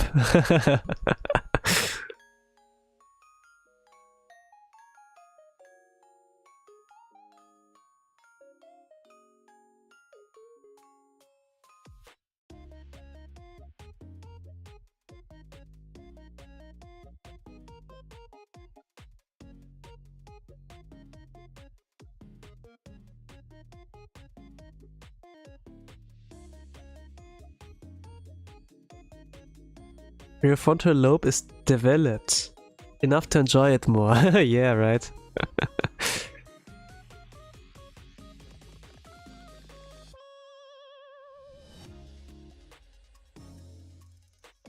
I finally have a big brain. My head's so big that my body feels so small in comparison. Yeah, I'm just a little guy. Head is like bigger than the body or so. Or almost as big as my body. Yeah.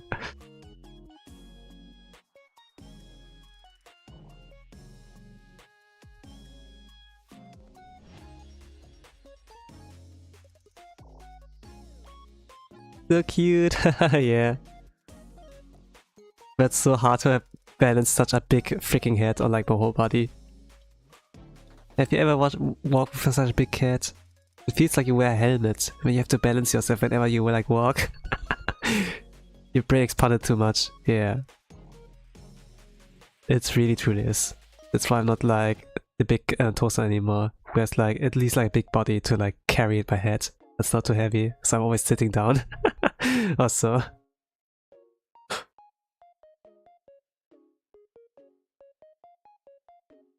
But yeah, it's really like important to like revisit some media like every now and then, you know. Sometimes you really are like not smart enough or like have like enough life experience to really appreciate it, you know.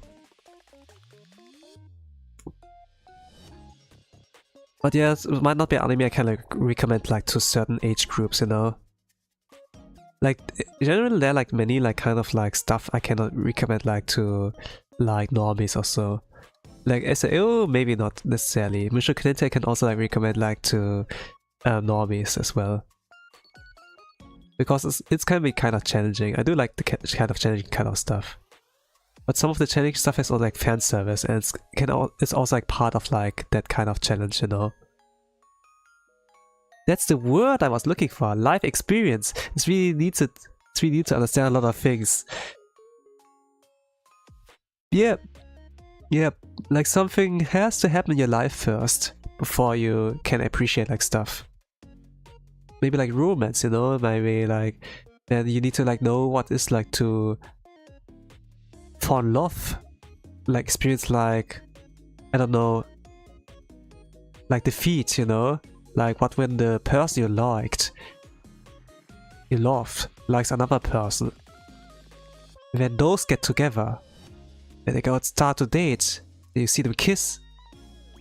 And it's kind of like, aha, I lost, aha, I lost, and yeah, and then you lost the battle. You haven't even started yet, no, for example. And when you read like fluffy romance, like, oh, I wish that was me. This should have been me, not him, or whatever. Does that the true feelings behind someone's reactions just the superficial stuff like the expressions? Yeah. I think that's like why Japan might be into NTR. I don't know. And when they're like, oh, this I got a feeling of the feet. Oh, this feels so good, you know. And then if they had a girlfriend, be like, okay, I want you to get fucked by another guy, and I'm gonna watch. I don't know. Why did they come up with this kind of stuff? I don't know. Oh, the thrill to see you getting taken away from another guy. Do not try to just say it here. Yeah. That shit is me. I don't know. I don't know. Like, some people kind of get a thrill for it. I don't know. And then explain it like the LinkedIn kind of terms. No, I'm not watching my girl getting taken away by another guy. I don't like watching her so that they get fucked by another guy. It's just me doing research. I'm gonna watch what my competitor does so that I can learn from it. I'm studying the plate while they're having premature sex or something like that. When I imagine, you know, they sit in a suck chair. When they watch like their girl and the chat guy do it, and he's gonna look there like Gendo Ikari, you know, like you know, and just like watches menacingly. And then the good ending would be that they can actually learn from watching them and does a lot better job than the chat guy. Who knows? And every single time there's an NTR, I need to insert myself into it. I'm gonna imagine I like this Gendo Ikari pose, and then no, watching, I'm learning from you. I'm learning every single move you do. Oh no, I know the weak spots as well, whatever. Research? Yeah. Research. That's research, man. Taking notes, creating a performance, giving a sticker for a good effort. Yeah. Okay, now it's my turn. But your dick is small. I have technique, you know. I've learned everything. I mean, yeah. I studied the blade. I mean, whatever. This will be a good ending, but I think like a lot of like stuff. At least I saw like this kind of approach to some kind of like, I don't know, Discord, Reddit or whatever. And that the suction is not necessarily like, you know, sad boy like Shinji, you know, and then like depressed. Sometimes I cannot remember me, so he's like sitting on a froggy chair, but you know, it might actually be like one where you sit down to like learn and research. It's kind of interesting outlook, you know. You take a bad time and make a good time, you know. I love that. Oh my god! You reminded me about the crazy reaction the Black Eyes ever had. What crazy reaction? Was like to some NTR? To like some collabs they had? He's actually trying to be better, he's just misunderstood. Yeah.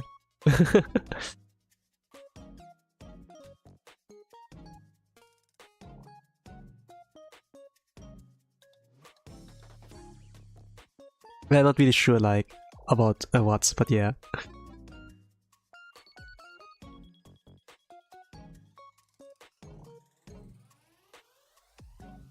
No, yesterday / today about the new gacha system or something. I got so confused.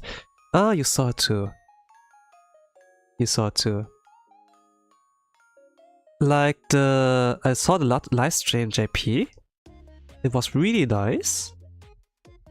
We had like even a 1.5 hours podcast where there were 4 guys and they were like gooning to like they were like gooning there and talking about the charming points of like some of the girls in like the game itself, you know.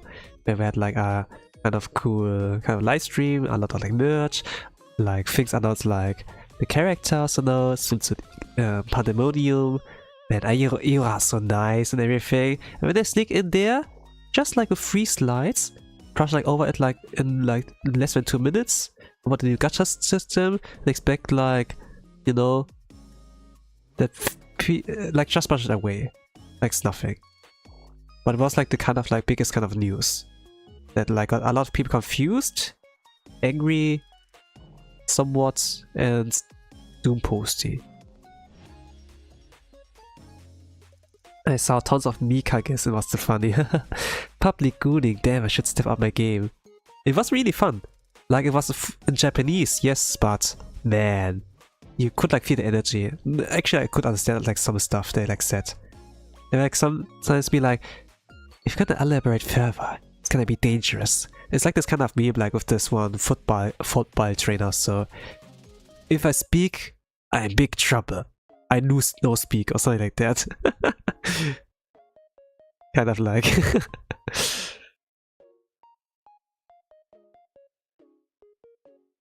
But it was interesting, like this kind of podcast with the dudes. Normally friends that don't even play showed me stuff of the game on Twitter after the news came out. I couldn't explain what was happening because I was also lost. Yeah. So before the system, the old system was like, when you get 200 pulls, you can spark the students, guaranteed. So if there's a situation like double banners, like let's say you pull, there's like Hikari Nozomi, limited students. You get in the pull 190 Hikari. Then that's cool. Then you can just spend another 10 pull to get to 200, and then you can get Nozomi as well. But with new system, if you get Hikari at 190, then you have maybe to spend another 100 or 200 to guarantee the other girl. And in this sense, this was pretty bad, kind of a downgrade, and a lot of people got confused. I was like, why would you do that? Please bring it back. You know, something like that. Like they did like kind of a Genshification of like the gacha system. What the fuck? Why would I do that? I don't know. So the new system is like basically like that. They do like 50-50s at 100 pulls. You either get the rate up, you don't. Then you have to do another 100 pull to guarantee them. But there's no spark system, so there's no safety net anymore. Like with the sparks when you get like 200. They reset that, you know, and then yeah. Yeah, so our game is dope, let's fuck it up. Like what? Yes. There's a little bit of cope. It might be good, you know. Like, I see like a lot of discussions, and then some people be like, okay, stop discussing like this thing, but if they do that, you know, they just find another place, and it's like not good as well. Like, can at least contain somewhere. Like in this Discord server I am, like regarding my club and everything, they can still talk about it, and sometimes like interesting to like see, maybe there's some upsides, maybe not, you know, they bring some math stuff. Actually in the long run, the new system is like kinda eh. The only good thing might be the Elias specs they like had there. Unlike the students in Pandemonium, you know. Because you spend like less on the less money. Like if you rely only on pulls to get like dupes, it's expensive, but if you can just like buy the dupes itself, you know, they have like they release like packs like where you can buy Elias from like Iroha swimsuit, Satsuki, Makoto swimsuit, and I was like kind of thinking, yeah, this is good, you can purchase 2 times. It's like maybe like 30 bucks if you like buy them twice, you know. It's like cheaper than like buying the pulls itself. But then the question is like, will it be a recurring thing? Is this only like for the limiteds? In the long run, actually the new system might be bad, you know. And then yeah. But if the new system was announced and they just release like the ELEF packs, well, I would gobble it up. I would like buy those ELEF packs, but with the new system I'm not really sure if I want to like pay anything again. I spent like a lot of money into Archive, maybe like 5,000 bucks or so. Like in my 5 years of playtime. I just get people in my time talking about killing the responsible of the decision. I hope they change it back or something. There's a lot of complaints. Kotomi, there's a lot of complaints. Like not only from the global players, but also like JP in Korea. JP are like usually pretty timid, but actually they are like speaking out there. They reach out like to customer support. They got like so many emails and so. And what they got like back is like that was like a long-term decision or so, but they will like redirected like to the development team or something like that. Like I saw like some email like to the response of like the support ticket, I think. But clearly what I'm expecting is obviously a bad decision. Yeah, they could have asked, you know, if they want a change. Because it's like, was a really significant one. Just, and the communication was pretty bad. Even if it might be like mathematically better, you know, it's good at 100 pulls or 300 pulls or so. Like for low spenders and everything, but like trying to change something like so big needed like at least communication, but they did like really poorly. They didn't even ask us, and then they only just like did 3 slides in the live stream, brush it over, and then yeah. It's kind of a situation, I wonder who was responsible. Maybe the development team, they was like, wow, this might be a great idea, and then it was just like, yeah, shit, how do we handle that? Without like upsetting the fan base, and then they did a poor job as well, I don't know. Like the biggest thing is like that the communication was like bad, you know? But overall I think like the Doom posting is justified, and all the anger.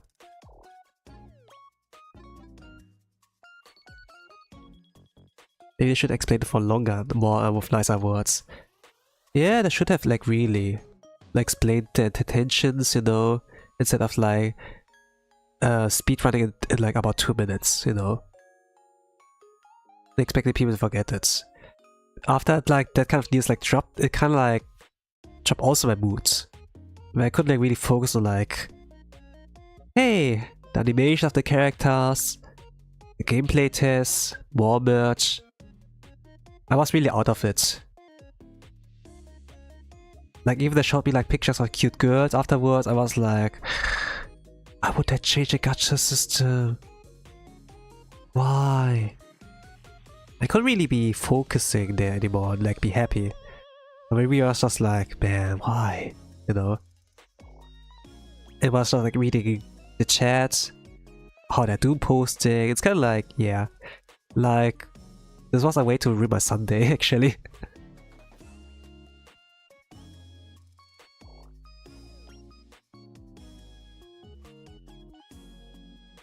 I understand the free Pyrexies. I think about buying stuff now feels bad. I don't want to waste my precious Pyrexy. Yes, but even if you like are free to play, it also feels bad if you like don't have the safety net, you know? Like there are many double banners in this game, actually. Like imagine I want to get Ibuki Iroha in their swimsuits. I can only get one. With the new system maybe. I have to spend 300 pulls or 400 pulls to get both of them. It kinda feels bad.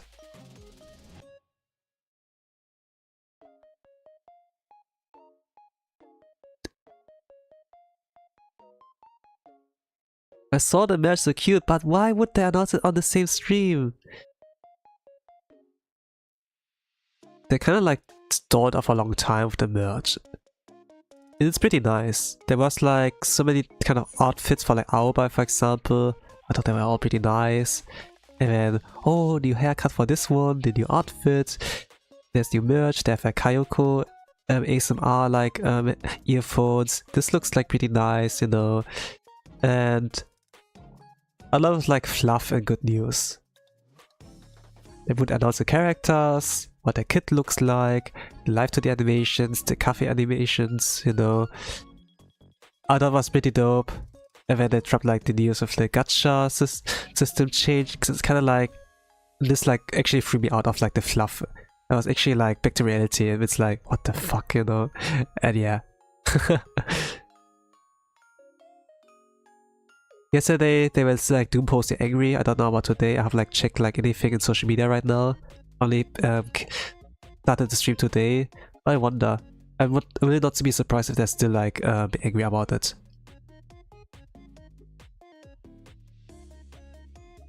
Like the updates will like come like this Wednesday, by the way, like tomorrow. Like regarding JP Bros. Maybe we're gonna see like how bad it actually is. If they can change it back to the old system before that, would be cool. But the bad ending would also be, what I like kind of like predict, is like that they still try to implement the new system, and then yeah. And then a lot of people quit the game. I mean, I know there's Hoyoverse games, Genshin, ZZZ, Wuthering Race, but I want to play Blue Archive, not like Hoyo Slop right now. But Hoyoverse has like pretty good games, yeah. Hoyo Slop can be pretty good. But right now I have only Blue Archive as my gacha game. If it turns into like that, I'm not sure if I like want to like pull, you know. And yeah. I really want a Ubuki, but I don't want to take a risk. Same. They killed the vibe so hard. Yeah, they did a really bad job. They didn't like thought it through. They didn't thought it through enough. And Instasphere is angry still. Okay. I see. They're still like that.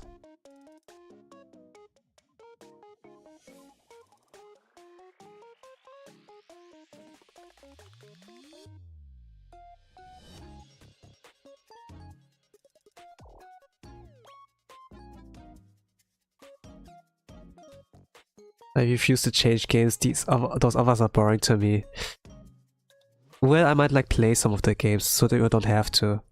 Like after this thing in Blue Archive, actually might be a good point for me to dip out, but I'm still the captain on the ship. I'm still a club leader. So if they all leave, I will leave too. Like quitting the game actually.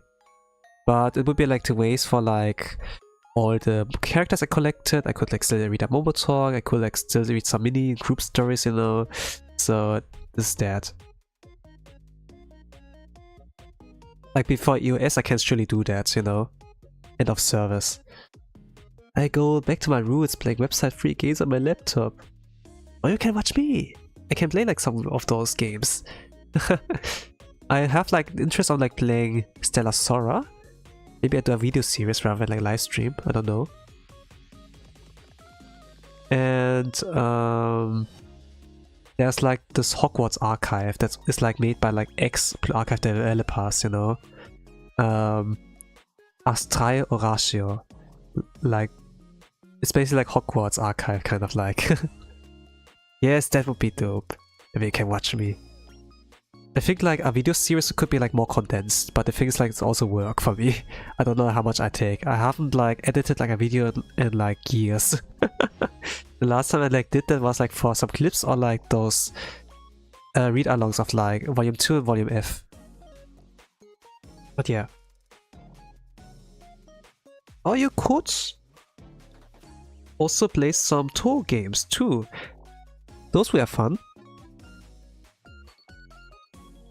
Yeah, Toho Lunar Nights, yeah. Well, I could like really make videos, I don't know.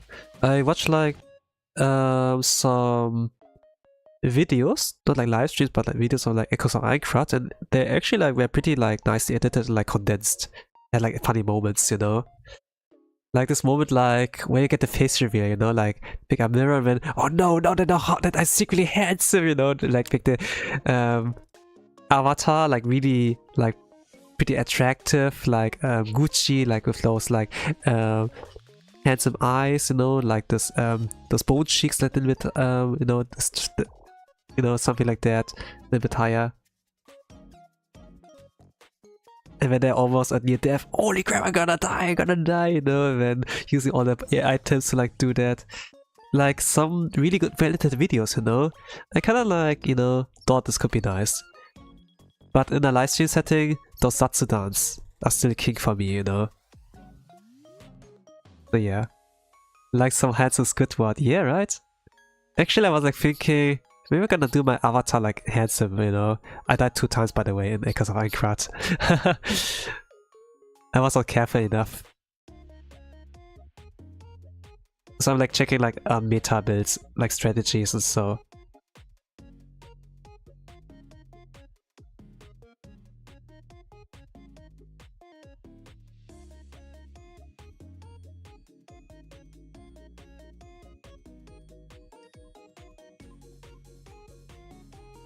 But yeah, I will like play some of those mobile gacha games, like on stream, or like make videos. I need to like grind.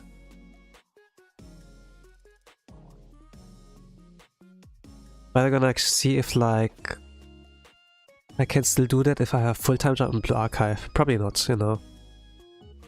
It might be like the minimum really might be like 1 stream a day. And not 1 stream a day, 1 stream a week maybe if I like go commit like full what's called content creation. It could be fun. You died because I wasn't there to protect you. Yeah. I mean, I was not in HP, I was not in the right position. Should have just stayed away, like 1 strike, and go away like a pussy. And wait for a moment before I like strike again. Like, it would have been so simple. The winning play was right there, but no, I had to rush in.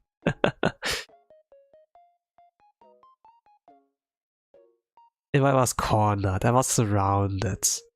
I was like, okay, do I roll, or do I heal?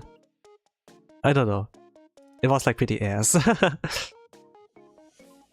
I'm so mad, I missed this streams. You know, because I wasn't there.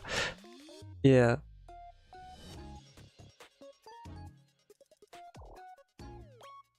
You flew too close to the sun. Yeah, basically. I had like some talks, but this was kind of like, you know, I wasn't really feel like it like during the gameplay. So I think like some condensed like videos could be better, but at the same time, you need to like see proof that I actually like play on full death mode and very hard, and that there are actually consequences for me like when I die. But third time's a charm, you know. Maybe I might add that third time. Who knows?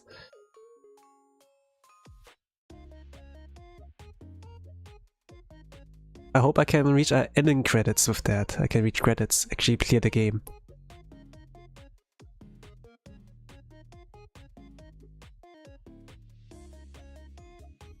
Right? Like, it's cool to see the suffering. But yeah, if you have like to wait for like 3 hours to like see that, I don't know. I think like I will try to like focus on a better build. So I will like ignore treasure chests if they don't have like the loot I need, I suppose.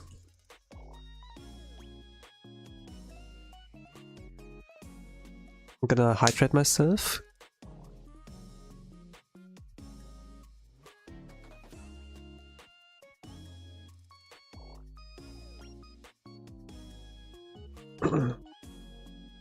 Okay, looks like so far okay. I'm like 2 hours in.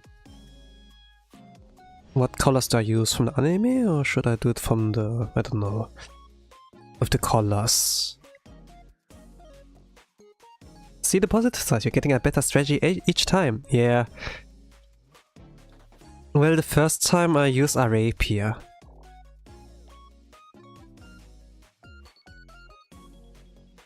It had like HP frame, but not much. I went into from beta to the official launch of like SAO, and I forgot to like put in healing potions, traps, and other items into like my new transfer thingy. The second run I did a sword build, and I flew too close to the sun, basically. The first one was preventable fully. The second one was like, yeah, I fucked around, I found out. But it was also preventable. Yeah, I should do the Miku colors, maybe. I will make my avatar like really handsome.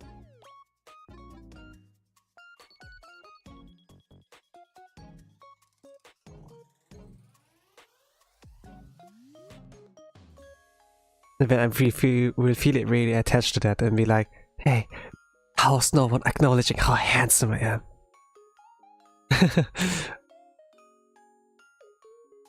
Let's go.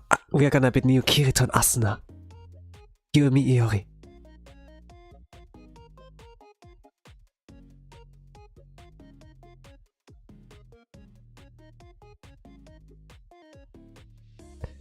I really should like take like something to model on. Like my little guys is like not enough, I would like say. Okay, but now let me do colors. We're gonna try like the anime colors for now. Iori? Well, that's a choice. Well, Iori is like in this game like the idol girl. Like Iori is like the dude, you know? But when they kind of face reveal like kind of side, Iori was a cute girl, kind of like, you know? And they were like idol and everything. Backstory like wise. They kind of felt like trapped or something like that. Restricted, and then they needed a game to run away from that. That was like what was like there for. Games were like for fun, but also like to escape, like, you know, forget like about the harsh reality, like just live in another world. And you know, as VR game, like VR chats, it's like, you know, you actually like meet some friends. You can like make actual friendships in there and have a good time. Especially if there's combat, you know, things feel like real, not like VR chat, but like better VR chat when, wow, you know. But when it turns out it's actually a dev game, you don't have anonymity, they don't like your real face, example, and then yeah. But still, you have like friendships and so I will like try to give my best, something like that, and it's kind of like nice, like a nice spin on like the dev game, like kind of like of like SAO. I'm looking forward to like her story. I feel like she's the protagonist, not me.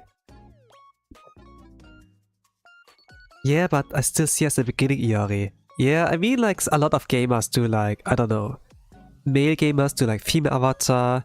Sometimes, you know, Iori felt like she didn't want to be the idol anymore. She wanted to escape the world, so kind of forget about her worries, so did like a male avatar. Was comfortable with that, you know. But the face reveal is kind of like, no, the safety net's gone. Yeah, she seems cool. Yeah, totally. It's still the Asuna in the game for me. I'm gonna be Kirito. Oh, you heard about Kirito? Now I'm gonna be Tirito. Torito also. Dorito. I suppose it's gonna be my next name. Actually, I chose my name already. Never mind. I'm still Buito-san. But if I die again, I'm gonna be Torito. Chibi Kirito, don't play. No, no.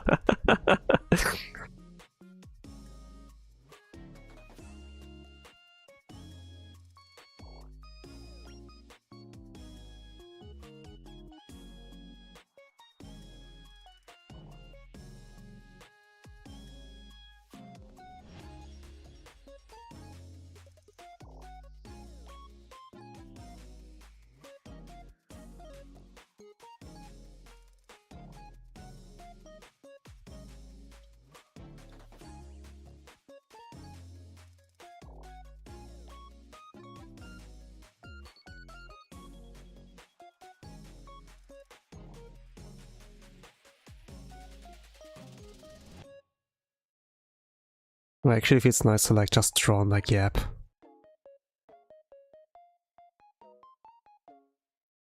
The whole stream would like actually be like just me talking about Tanya, like how fascinated I would like was like from the moral dilemma and so. But I would actually talk about other stuff like the archive as well. It was like one thing I was kind of like about, and then yeah. I kind of like all I do is like wait. If everyone quits the game, I can quit too, and then yeah. But it's a shame at the same time. The course was so good. It's dope, talking is fun, yeah, it really is. Like just talking about other stuff can be like nice. Now that I come back to like the archive topic, I don't feel so bad anymore. Because we was like able to like just talk about silly stuff, you know. Like the dev game. Like a game that's like, you know, that I like play for fun, I suppose. Just like for the challenge. Or the spite at the same time. It's cool when the conversation starts drifting away into very different stuff. Yeah. It really does. I do like the talking. I don't have always like have the chance in real life, you know. maybe if there's a new character I want to unlock, basically, like a new person, and yeah, why not, you know? Especially if it's like someone somewhat in my age group, then yeah. But I need a reason to talk to them. If there is not one, then I will not initiate it, no? There needs to be a good reason. Like, if it's a boss, there's never an opportunity, really, for example. But if it's like someone... Like, it really depends, you know? It really depends. There's some requirements to be like that. From the livestream, I'm most excited for new volume. Oh, hello 8, welcome to the stream. I'm trying to get Tanya, fan art of her. He's from anime Youjo Senki, welcome, welcome. For livestream, I'm most excited for new volume. Yeah. I'm like interested in like watching the new story, but at the same time, Gehenna was like kind of a joke. Every single time. I don't think the game will be ruined. If the Roblox players manage to pressure dev devs to fix the game to what was back in the day, I'm sure the APA community will be able to do it too. Yeah, I hope so too. Like, downfalls of like big franchise are never like immediately, but like a slow burn, you know? There needs to be like a consecutive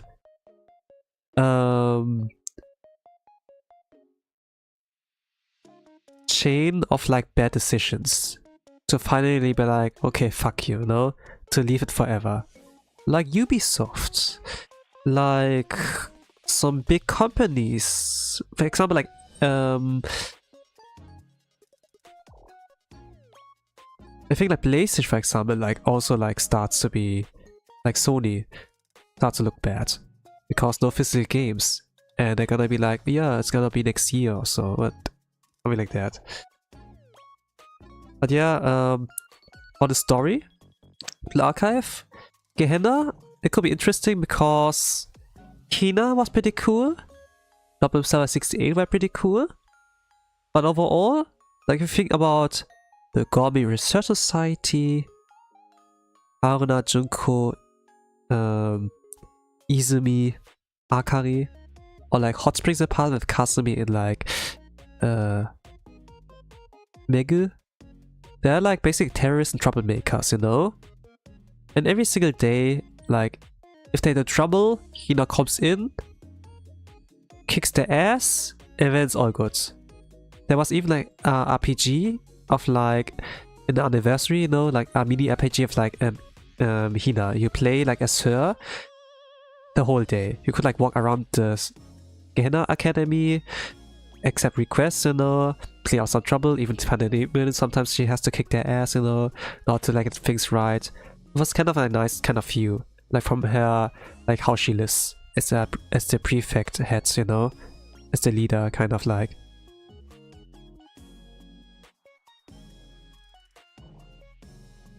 And it was always like slapstick, kind of like, but it's like kind of annoying. And the thing is like always like was contradictory, you know? They destroy buildings, they make this and that. Instead they're just like brushing it off and be like, okay, all good, you know, you kidnap Fuka, fine, you destroy this and that, not even batting an eye. But Wakamo, for example, you know, does like terrorist stuff, since it's like, bad girl, you know? And he's kind of like, it's really because of a sensei, like with some students slash academies. Like he lets Haruna get away with like destroying stuff, but Wakamo is like, you know, scolding her for less. Other students as well. It's kind of like, yeah. I think like Gehenna's kind of like in the A kind of spot. So if they finally try to make a new story, like maybe a serious one, I don't know. I will be like curious and like watch it like with interest. Hope they can make something cool. Like he had like some really amazing moments, but it shouldn't be only about her, you know. I mean, it gets in after all, yeah. Terrorists only tell I can define them. I love them. You know who is cool? I don't know. Ubisoft, but I'd be hard. Ray. Yeah, questions really like unhappy companies, but at the same time, like with Blue Archive, there are like some bad news, but the one thing that might be like look forward to is like the story. But I'm not sure like if I can read the story if the game is hit US. I don't know. You? I suppose. I suppose I am cool.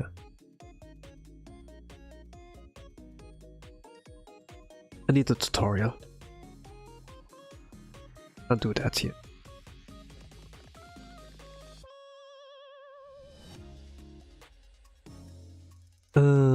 I need to open Discord. I like have tutorial there. I think like I start with base colors and then yeah, I suppose yeah. The cool is behind me, of course. But as long as it's not someone else was banner rate, I don't know. I don't know. I'm gonna wait. Some people are like, oh, let's wait until Wednesday to like, see how bad it is. I would be like, may I wait a month, you know? Because most of like the Doom posty and like stuff in social media are calmed down by then. But if it's still bad, if everyone leaves, I will leave too. I can't leave first, I'm the leader of the club. I'm the captain of the ship. The captain of the ship should like leave last, you know, something like that. I have responsibility still. I would actually leave the guy with the Add Summoner Sports Gacha system. I don't know. What is the gacha rate or system like in Summoners Wars? I'm not familiar with that. If you could kindly explain it to me. Is the captain supposed to sing with the ship? Yeah. Like the captain is gonna stay. It's gonna be the last one there standing. Basically, but for me it's like if everyone leaves, I can leave too, you know? I kind of remember like in one of the movies I watched, like this kind of like quote, more or less. Hey you gonna be the captain of the ship. Hey cool, let's go. By the way, a captain is gonna sink with the ship, or like is gonna be the last one on the ship. And then what? No, and then yeah, kind of like drowns. Well, the actual captain, like who, like, you know, tries to escape. I don't know. I don't know what movie this was anymore. Like, I don't know the name anymore.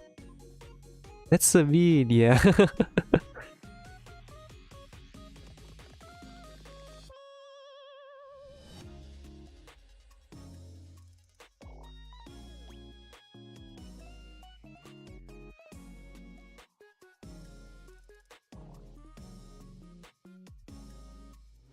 But I will look forward to like the new free time I have. And then I can maybe upload some videos, slowly transition to other gacha games like Stellar Sora that's still like running. Then yeah.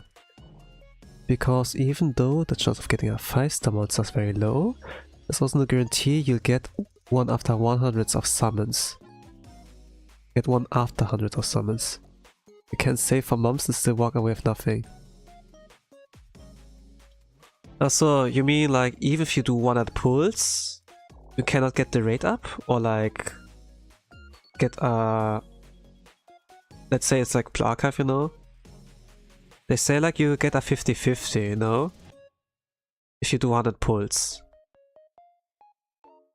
100 pulls, either you get like the rate up 3-star, let's say like Ibuki, or you don't get her. If you do 100 pulls, that's guaranteed, they say. The question, the thing that's actually like was more for like the JP or like for every gamer was like when you get 180 pulls, you get Ibuki, for example. With the old system, you only need to do 220 more pulls. And then you can also get Iroha, you know? For example. But with the new system, you have to do at least 200 more pulls to do guaranteed. If you get lucky, maybe another 100, you know? to get guaranteed. But it's like 50-50 there. When you lose that, you do another 100. So maybe that's like 380 pulls instead of like 200. It's like also like pretty Like for double banner, it's pretty bad. Like currently. Summoner's Wars, like how you said it, there's nothing like 50-50. So this doesn't apply like to the archive actually. Because but yeah, I see like how Summoners was like worse than the archive's new system. That sounds horrible. Yeah, the system Summoners Wars sounds like bad. There's Frieren collab, no one got a Frieren. Ah, I see. Eesh, that's so bad. Yeah. Was pretty Like, the new system has like good and bad like things, but overall, if you like sack with the old system, you get rewarded, you know? But with the new system, you don't get rewarded, basically.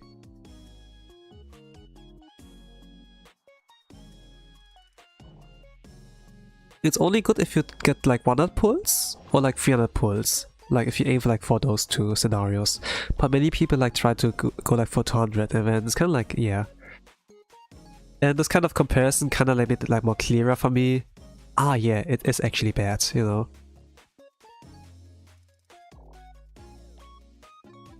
Maybe I like do this color, this sounds more natural.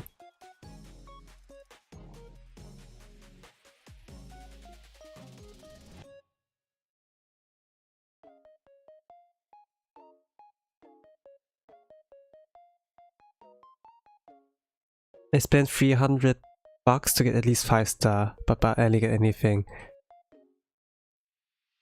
First of all, that's a lot of money. Second of all, that's ass. Horrible. It's like I summoned 600 times. Yeah, then this is bad, kind of. You must be really committed to get like the rate up if you spend so much. I mean, you get nothing. Not even a refund is like there, you know. Like you never get like one. I like those kind of games. Like going to a casino. Commit. And then yeah. You have been living hell, sounds like torture. Mm.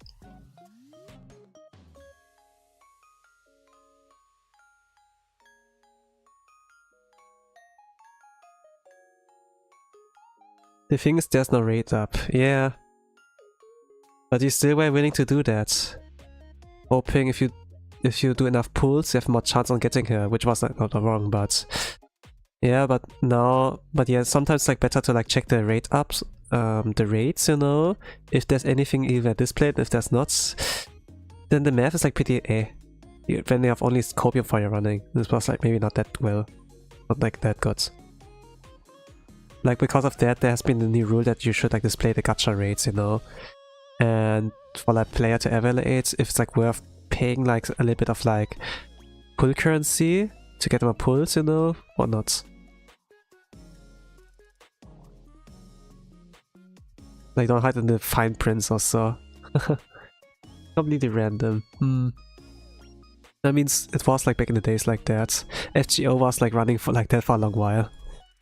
And then someone who played like for 5 years had like a lot of like currency. Finally a character came like they want to pull on. They dumped everything they had of their 5 years of like earnings, of like free to play, they logins, events and so ever, and then got nothing. Like didn't got the rate up, and then it's kinda like, yeah, it's got like attention, and then they slowly like changed the gacha system in FGO. I improved it, let's say, like, you know. But only like it's still like with FGO, but still a little bit better. And it's only like gacha like where players can tolerate like this kind of ass kind of like rates because FGO. But other games cannot do the same. That's why like Hoyoverse like did like, for example, like their kind of like approach on like the gacha system. Like with the 50-50s. Because Hoyoverse is like so successful, other people be like, no, they're doing good, they have this gacha system where we need to do the same thing to be successful. I don't know, but it was like not the best choice, I must like say. Completely random. Sounds like Fate Grant Order, like FGO. Is the short name for it. Like there's a gacha game for like the Fate series, yes. Fate is like pretty popular in Japan.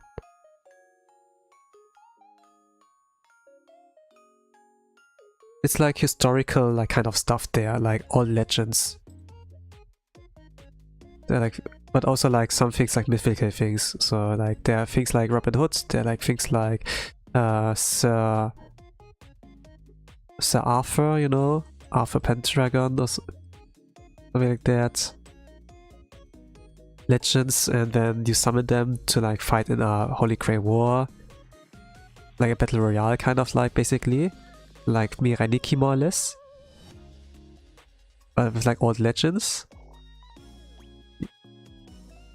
And if you win the Holy Grail War, if you're the last one standing, you can get the Holy Grail, and then let your wish get granted. But it's not necessarily like a death game necessarily, it's just like a battle royale. You just have to like kind of get the Holy Grail by defeating like some of those servants, you know, that are like historical figures. You don't have to kill like the master necessarily, and then yeah, it's coming like that. My favorite character from Fate series is Gilgamesh and Arthur. I see. Gilgamesh is kind of popular. With Arthur, I'm not really sure. Maybe Artoria. Maybe like the female version of like King Arthur.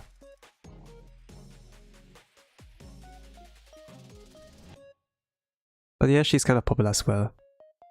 If you think like the main, there was like what's called Fate prototype, and then there was like, you know, they wanted to like make Arthur actually a guy, and then the master's like a chick, you know, something like that. Kind of look interesting, I must like say. I saw like a trailer, not a trailer, but like the OVA. Let's say that, yeah.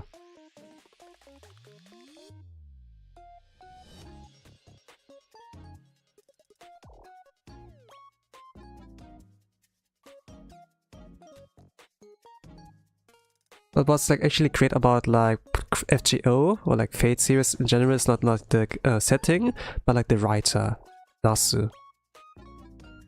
The story like he writes are like pretty like banger. That people like want to like check out the game because of that. And also like the artists are pretty based in there, like the developers, you know. Giving the skins and everything. That's something like skimpy kind of like outfits, which could be pretty controversial today, but because it's a Japanese audience, not for like whole audience of minds, people don't really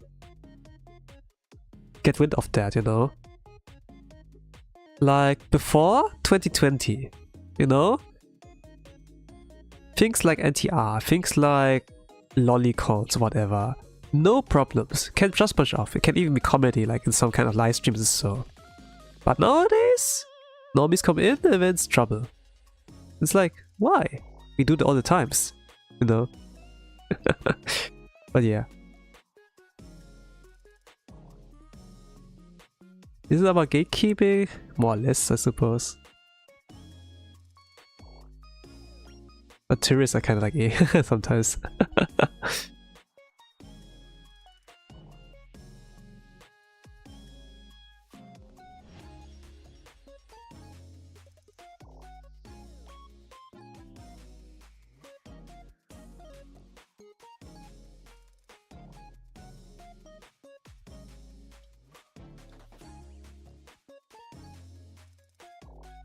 I think there's always the risk when you like put something that's made in Japan or so, like into global. But yeah. People are too sensitive and they want everything to be accommodated to them. Pretty much. I didn't even bat an eye when, like, for example, like there was a GTA clip, you know, like with Sakura Miko, where she said like the N-word, you know. This made her actually pretty famous, like when she said the N-word.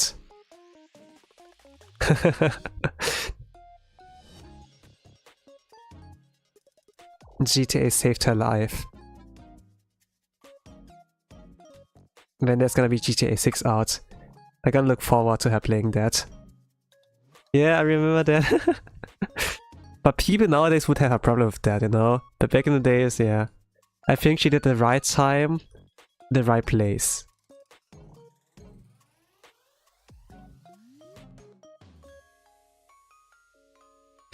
I never really played the story of like GTA.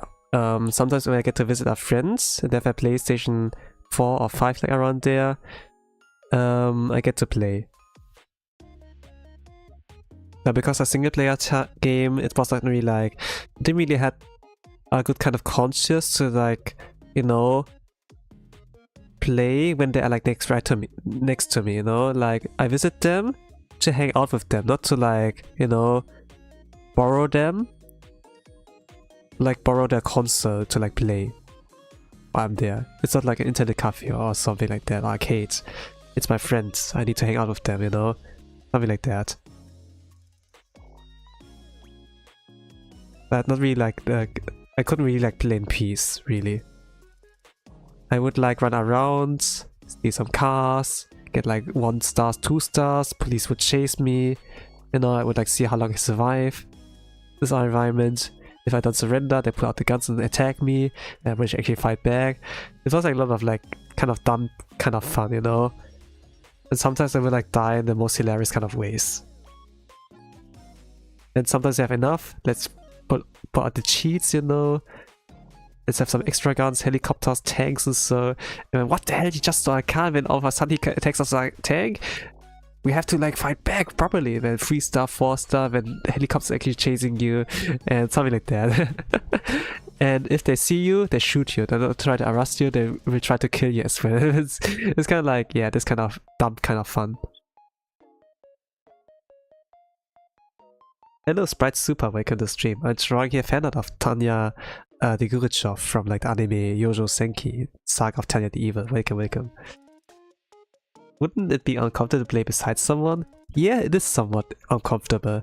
I mean, if you play as a let's play on a stream or so, no issues, you know? But if you visit someone just to play on their PlayStation or so, it's kind of like, eh? You know? It kind of feels like I'm using him, but it shouldn't like be like that, you know? Shoot first, ask questions later, yeah. If they survive.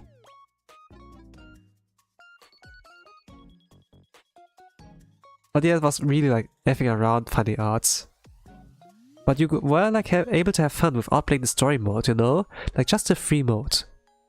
Just playing what the game offered you. And this is like amazing, you know? If the game is like capable, if a game is capable of doing that. I lost the game. Like Skyrim was also like kind of fun, or like Oblivion. I didn't necessarily have to play the story. I could just like do my thing and still have fun. But yeah, in Oblivion I played like absolutely everything like at some point. With Skyrim I didn't really finish, but I reached like enough points where actually I could like do F around and not getting punished for that. Because I was too strong at this point. Like I had kind of a stealth build, you know. I could like shake off the aggro. I could get like invisible or something with a sneak skill as a thief or something like that. This was kind of like this kind of like class or something I had like there. And then I would like aggro. Then they, like I'm right in front of them. I do like just put the sneak button, and then all of a sudden I like do some kind of weird move that makes me get invisible for a moment. I don't know, it's just like sneak 100. And then who the hell did he go? And then they turn their back on me and then I attack it again. It's kind of like that. It's really like dumb. Like how the game's like balanced like on power scaling. That was kind of dumb fun.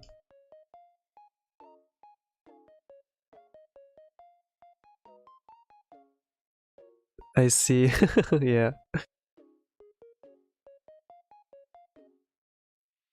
I'm not like sure how like a Skyrim stream or like Oblivion remake stream would like be. But would just be like me being like dumb. It's easy but fun. Yeah, it is. I did like something as well in Morrowind, which was also part of the Elder Scrolls series, like Skyrim, Oblivion. But yeah.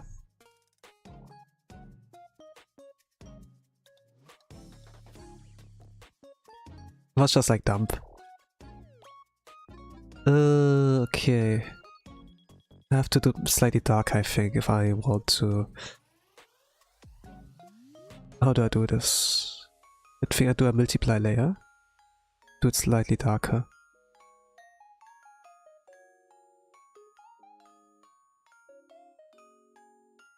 Yeah, something like that.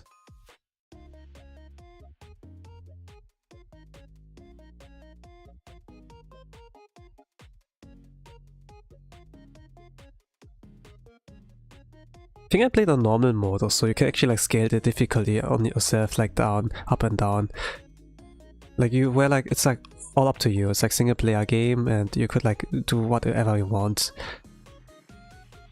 You had like, all the freedom and it was like kind of nice. The game had like some bugs as well, but sometimes those bugs could be a feature and then you play around with that. Easy mode? Yeah, easy mode. Easy mode.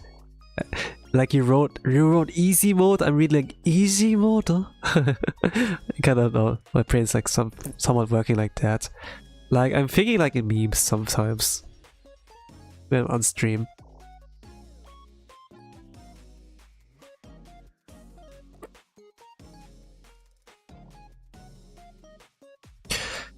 Okay, I need tutorial. How did I do this? Discord. Let's leave everything up there. I also need to do my dailies in the archive. Short minutes. Not dailies, but like the cafe has reset. I can hit pet them again. That was a reference, so I'm glad you noticed. Yeah. Their brain is like an interesting thing. Oh, I got pinged. But it's on Discord. This is my first time I like open like social media like this day. I haven't like done anything yet, but I just like how it's called. I just checked on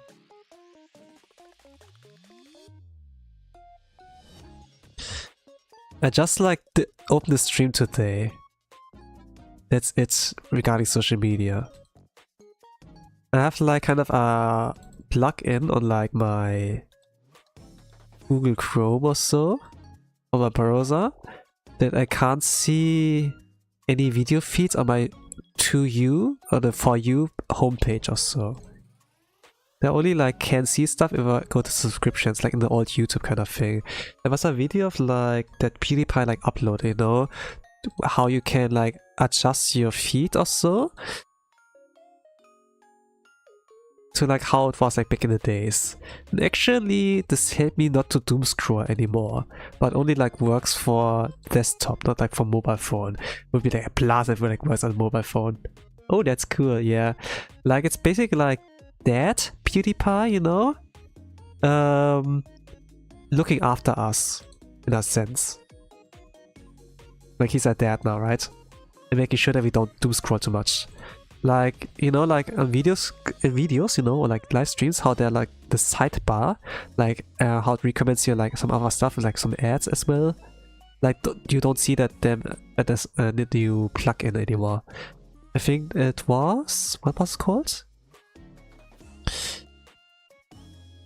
Let me check.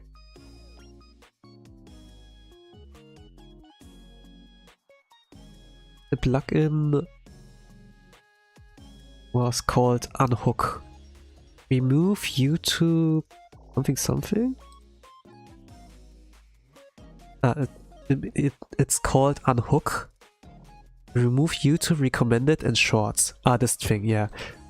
So it makes like your feed less like invasive and aggressive. Yes, something like that.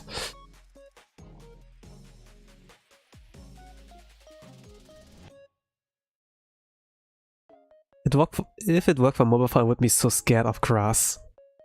Yeah. I remember like those dudes who, you know, they're so addicted when they have to go to the bathroom. They take their mobile phone with them. And then if they are like done with their business in the bathroom with the idle meeting or so, then they're still there for 5, 10, 50 more minutes.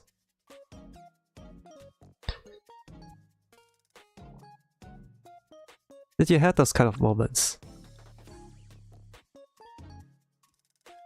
It's sometimes so that like take something nearby, maybe like a laundry basket, like those vertically high ones, as their temporary like table to like place their phone on there, so that can like watch while like having a more comfortable sitting pose. Yuck! Yeah. I remember like with my siblings, I would like come, when we lived like all together, you know, I would like clean the house. I would clean. Like every Sunday, every weekend or so. And then sometimes I need to clean the bathroom too. And knock knock, it's still like closed and I'm like taking a dump, wait a moment, okay. I will come back later. 10 minutes later, knock knock, it's still like closed and then, hey, are you done yet? Oh, wait a moment, but yeah, something like that. And it feels like, yeah, it's kind of like that is a problem, more or less.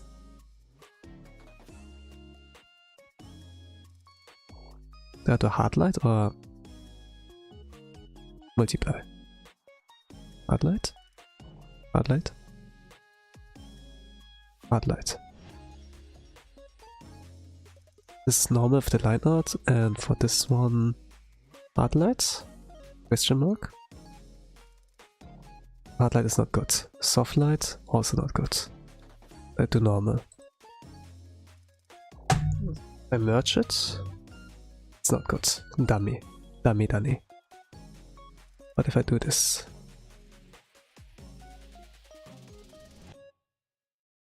Merging some layers, I'm like checking like what works and what doesn't. I see. Naruto. Then I do hard light here.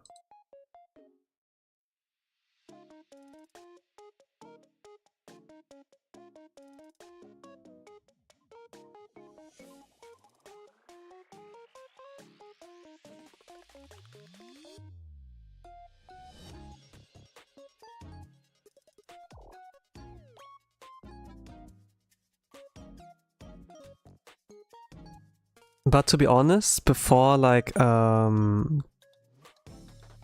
actually no, didn't have no internet on my phone. I had no internet actually. I couldn't really like doom scroll like my siblings would like do. You know, like those iPad kids or like those current gen, for example. And I think like this trends like back in the day, this was like so different from like today. Like there were things I haven't like heard of, things like Harlem Shake, you know, where it's kind of like goes like do do do do do do do, and then they shake themselves a little bit like that, you know, like with their no, I think like they lean backwards and then like they shake their whole body, the upper body and the hands, the arms a little bit like that, while like it's like do do do do do do do, thing like that, and there were like things like Gundam style or whatever, like is the memes, something like that, you know, what was like kind of in.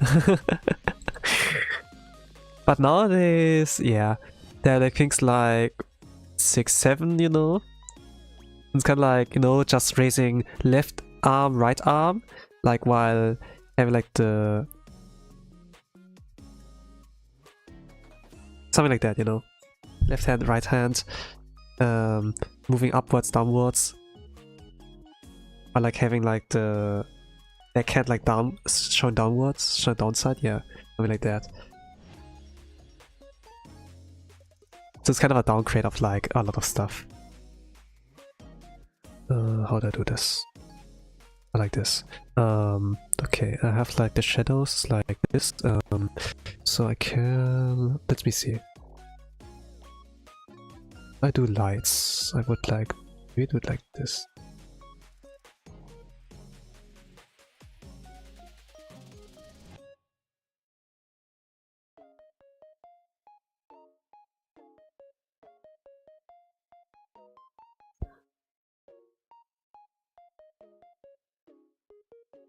The new memes are not as fun, yeah. I think the good times were like kinda back then, where it was like not like 2020s, you know? Like I think like all the 2020s with like COVID, like the whole world started to change in a way. Like a lot more people are like online and yeah. AI, whatever. Skibidi toilet. Actually, Skibidi Toilet's like pretty popular, I don't know. It's still popular, I would like think. Like, there's just one guy on YouTube and calls like the title like Skibidi Toilet while playing a game. 10 million views. Also. TikTok was the worst one for the niche communities. They helped them play with the normies. Yeah.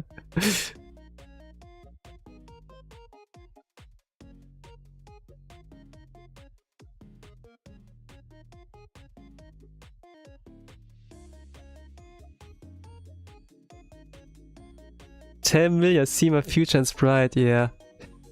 I saw like kind of like some videos like in response to that, and it was kind of like funny. It was like kind of a parody, you know. Like I watched like this emotional damage kind of dude. I think he was kind of funny, you know, before they even came to COVID and everything. Like Stephen He.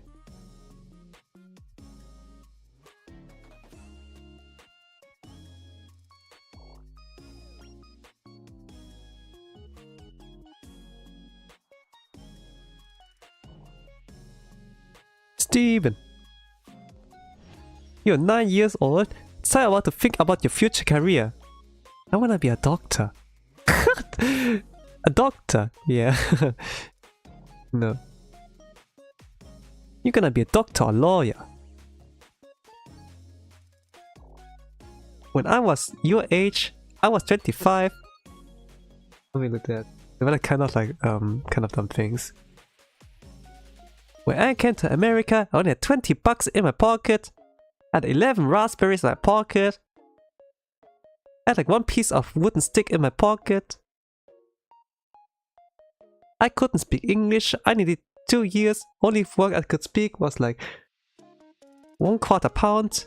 Took me 2 years to finally learn egg fried rice. I learned English while watching movies. I learned English while watching Attack on Titan. Something like that. They don't speak like English in Attack on Titan. Nani? You know? I like his skits, yeah. You know the script? Not entirely, but you like watch it in long enough to kind of like hear like the usually dad jokes, you know? When I was your age, I went to school both ways uphill, 25 miles on 1 foot only.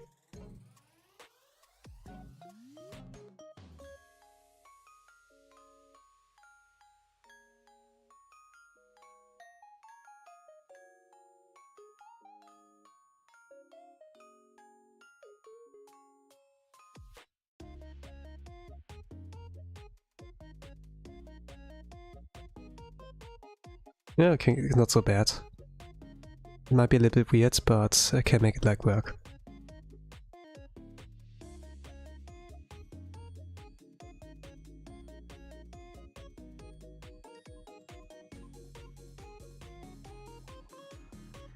Regarding like Stephen He, regarding on Skibidi Toilet, I saw like the kind of like the skit where it was like in connection like Skibidi Toilet, you know.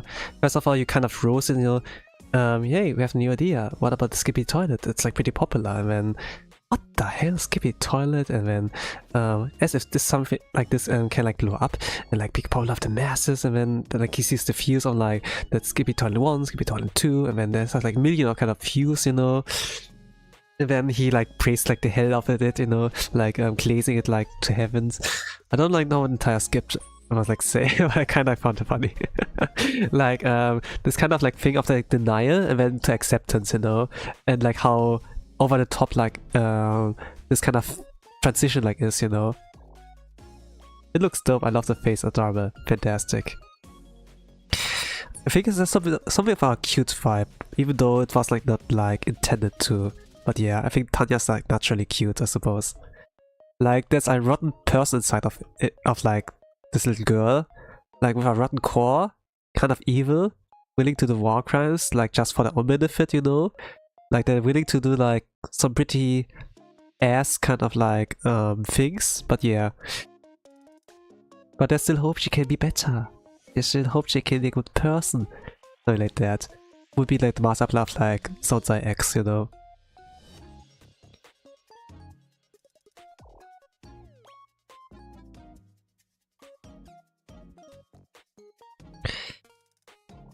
Tanya advertise.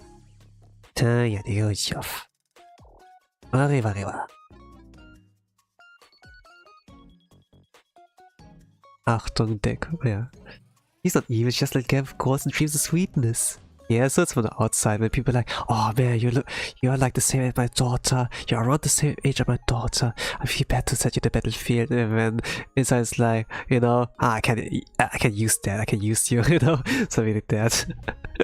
Just thinking about how own interests, you know, it's kind of like. By the way, salary man, not salary woman, you know, like they're actually like a dude inside this her body. That's kind of interesting. I really like it. It's like this kind of isekai protagonist that is like, yeah, kind of like, kind of like, yeah, unique in appearance, I would like say. Like Rimuru, like Rudius, you know, from Mushoku Tensei. I think reincarnated a sword, for example. Okay, vending machine is like whatever. Looks pretty mid. But yeah, it's like a Shota, but better. It's amazing, yeah, right? We don't have a Kirito clone at the very least. A Kirito. Yeah, whatever. It's at least not that.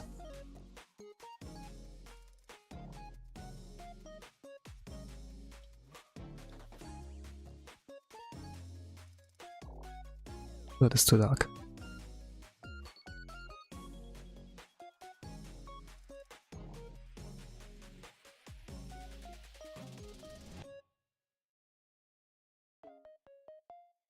I'm gonna make the clone layer a little bit brighter so I can like see the borders exactly a little better.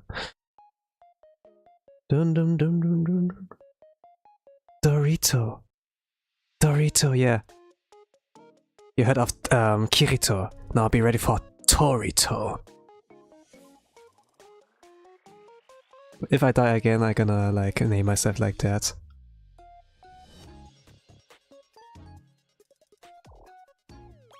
When the era of Beto-san's over. Beto-san the second. Beta-san died. Beto-san also died. I'm like on with my run with my Beto-san the second. But yeah. It's kind of interesting like with the, you know, player names, you know, like when there's the first, the second, the third, and then you kind of ask, what is that for? Oh, this is like my third MMORPG, you know, that's like why I like mark it like that. A little bit of background story regarding like on why, you know, like having different name here and there. It's kind of like interesting, I would like say. Like to learn like a little bit more about like someone else. Like that.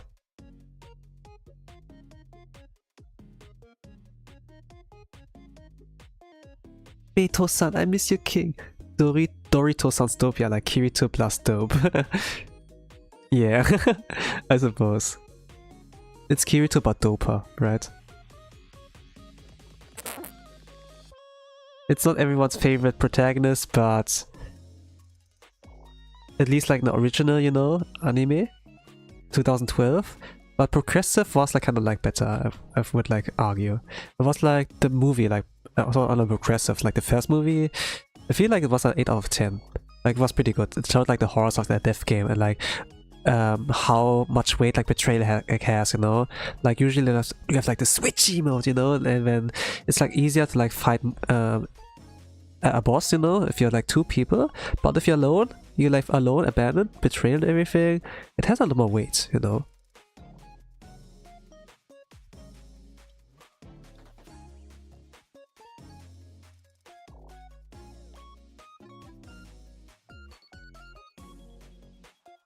Sometimes it's not even betrayal, it's just like people be like, I don't wanna die, I don't wanna die, there's so many monsters, don't have healing potions, let's run. Even if it means like abandoning my friend, I'm sorry, and then yeah. And then Asuna in despair so, tries her best to like fight alone. Then she has out of potions herself while being surrounded, and then Kyatto comes in, something like that. It's kinda cool, you know. And then, hey, do you need a healing potion? I think you're low HP. Then, kind of like, yeah. That's so sad, they're forced to be mean, yeah. But it really like shows like the aspect of death games, you know, like that there's betrayal, that like people are like afraid of like death and everything, you know. Like, I kind of like think it's kind of like dope, this aspect, you know. That's why I kind of like enjoy like Squid Games as well. As entertainment media, you know. But also with the messages like try to convey. Like how cruel people can be. Like we see like some of this in Japanese TV, for example like Takeshi's Castle. I don't know like if you heard about that, but it was kind of like funny, you know. But if you like turn those kind of like shows into like death game, you know, then it's like something of the caliber of like Colosseums back in the days. And who are the participants? People are like desperate on like getting money. People are criminals maybe. Like those kind of like people, you know? Not like the average show in front of the TV. Or like the rich people like that sponsored that so that they can get entertained. I don't know. But it's interesting. I don't want to always watch those kind of like media. But if it's available, you know, it's a new hot thing. Maybe I'm gonna watch it, you know, something like that. Season 3 of like Squid Game was like the worst, I think. But because dude sold his soul at the end of the day. I mean, it's understandable why. You do it for money. But the overall like kind of message of like you know, is kind of dope.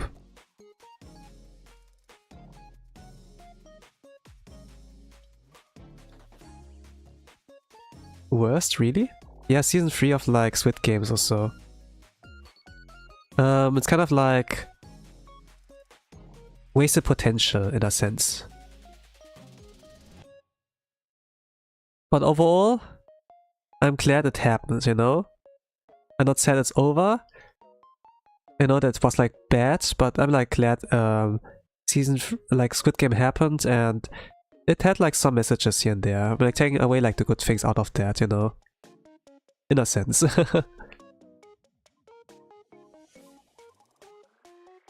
Even like with Promised Neverland, for example, like this anime. Oh, the first season was amazing, you know? But then later on it's kind of like it got like eh. Season 2 is like kind of unwatchable, I would like say.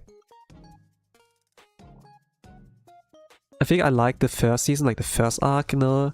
Promised Neverland, when I read the manga. I think like I like Goldie Pond arc as well. But afterwards kind of like eh, whatever, you know?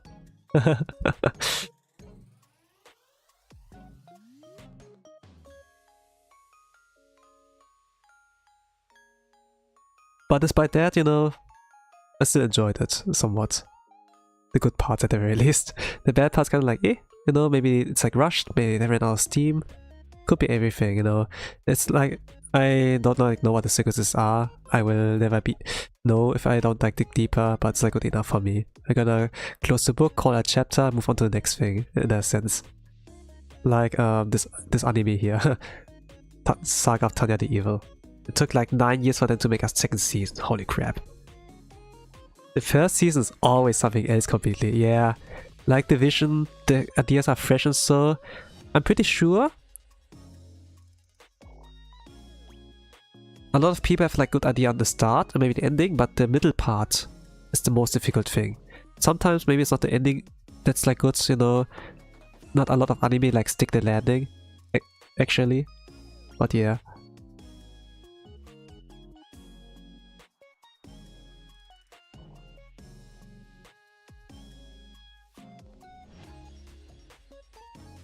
By the way, I do like in drawing like chibi style, like you have some at the left side, or like black and white, but when I get like the chance to like draw fan art and like draw like, I have like a little bit of chance on like practicing my illustration skills, so it's basically like that I like practice. I like trying out something new, and maybe I can like improve a little bit with that. Who knows? I learned like something like last week of drawing Erise, but maybe I can improve it like further by like drawing Tanya here. I enjoy watching you draw. It looks like you enjoyed it. I suppose I enjoy it, yeah. I mean, I have to, kind of.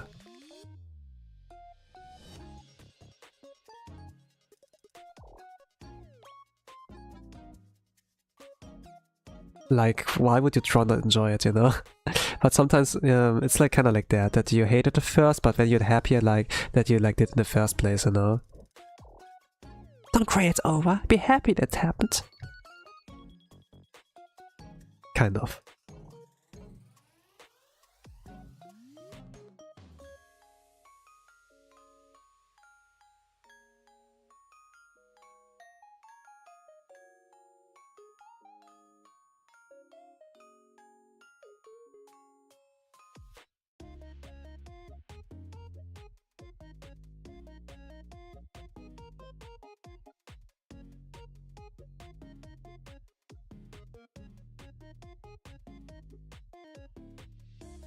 It's like it's like kind of like an XP in a sense. You have to like to move on day by day, I suppose. And sometimes it's really like feels like you don't make any progress, you know, kind of like kind of like in this kind of like just do it meme, yesterday is tomorrow, you know, kind of like you reach like Tuesday, it still doesn't feel like different for like Monday, you know, even like if you work on something. But it's for me like, you know, it really depends on the perspective in a sense as well. Like, I survive a day, one day is over, I'm one step closer to like weekends, I can enjoy my freedom and like stream more, you know, I have like 3 streams like planned on like the weekends. And it's gonna be, I'm like also like 2 weeks away from going into my vacation in Japan, you know. I'm not sure like how I will stream in Japan. I think I will not upload our schedule while I'm there. Also like change my banner on YouTube as well. Like with this minimum 3x streams a week, you know. I'm gonna like see what I can do. I borrow like the laptop of my Ototo, my little brother, for like streaming. Maybe I'm gonna still like take my mic with me, like that used for streaming. We'll like see. Maybe I'm gonna stream stream some games from my phone. I like see like how this works with like screen sharing in hotel / Airbnb Wi-Fi. But let's see. Just keep trying to be kind to yourself. Small progress is still progress. Yeah. In the end, it's like still like that. But still, you have the dilemma of like, oh man, I've done so much, but I've like come like farther. And then yeah. Dilemma.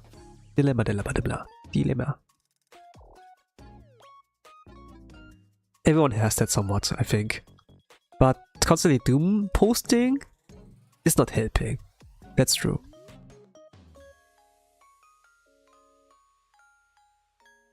I agree totally with that. But I can, for example, like for some situations like Blue Archive the gacha, I do totally agree. I can see that it justifies to be like down about that. There might be some upsides, but the communication already was so bad that like already brought some negative vibes. Even if they like undo the gacha system, you know, that they still like keep the old system, you have lost the trust of like the player base. It's gonna be hard to bring that back. The Archive had like something of a comeback story, you know? They struggled in the beginning, they were dying, but then they made a comeback and like thrived. It was like with the swimsuit events of like Gehenna, of like Hina, Iori, you know, the prefect team. There was like one of the Trinity school. There was like the bunny chaser events, like bunny girls, like Millennium CNC agents. And then afterwards, PV2, Eden Treaty in Volume 3. This is like where the story really like ramped up, and then that the momentum. Then we had like stonks, you know, like the stonks memes, like when it went upwards, you know. They were like going down, but when they went like upwards, something like that. And this was like fantastic, you know. This was what they needed, and then they succeeded for like about 5 years of that, just to like be like fuck you, you know. I don't know. The reason is like for some people, maybe the reason is money, the first one. And the second is like maybe they saw like how bad my gacha was, and then they decided to fuck me over more. I tend to the second theory. But yeah.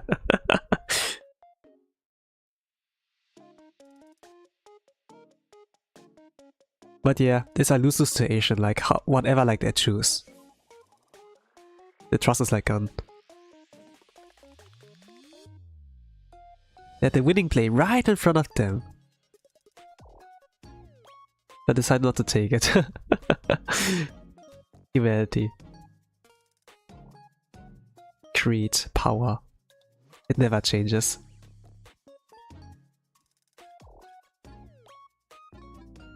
But yeah, that's like why I find like some anime entertainment media is interesting. Like why I find like for example like Youjo Senki is interesting as well. So far I haven't like seen anything bad of it, you know. There's like no fan service, by the way. So you can like fully enjoy the story like that.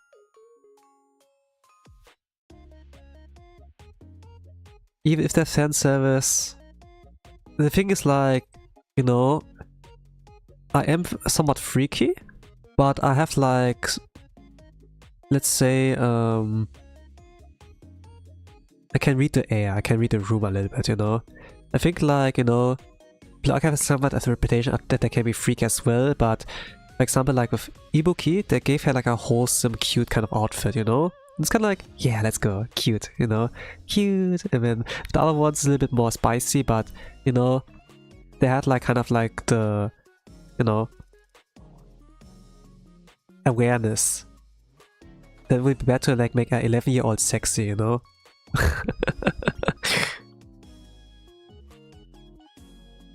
Like I said, enjoys fan service, but I don't need it to live. Yeah, same. It needs to be like presented in a tasteful way, you know, if you try it. Like if you have a wholesome child, for example like Susura and Arknights, or like Ibuki in like Blue Archive, then yeah, it would like make sense to make them sexy, because in the lore they were always like this kind of wholesome, kind of like cute kind of individual, you know, something like that. Like that's like not suddenly out of character. When I saw Ibuki, I jumped in heaven. Yeah, it was kind of a leak, and already has been predicted that they're gonna be Pandemonium Society as like the first characters. Like they will be playable, you know? And it's like, yeah, okay. Yeah, they get another skin basically. I kinda like the, you know, there were the cafe animations, by the way. I like the interaction between like Iraha and like Ibuki. You know, like those sand beds? Like not on the beach or so, but like, you know, like someone is like lying on the sand, and then you make a blanket out of sand like over them, you know? I found this interaction like pretty cute between like Ira and like Ibuki. By the way, if you have like the sand kind of like bath or bed, however you want to call it, it's actually pretty cool in there and enjoyable. While on the surface like kind of warm. And Ira, she felt like asleep multiple times like during this interaction. Like Halo like was like off, on, and like off again, while like Ibuki was like, you know, I found that so cute. And I saw like some fan arts where like Plusechi, I don't know if you know him, but he does like a lot of animations with like Archive. He drew like a version where like she built like a freaking castle, not the small castle, but like big castle over like Ira while she's like sleeping. I kind of like found it funny.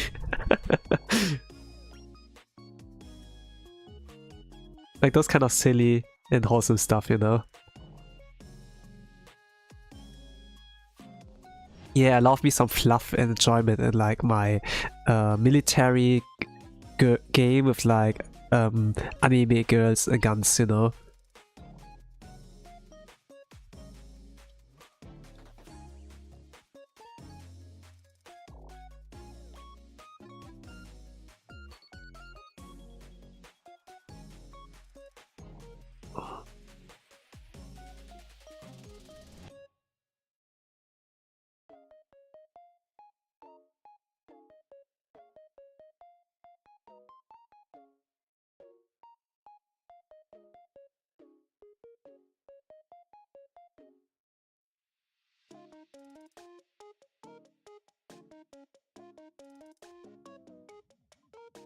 That's so funny, yeah.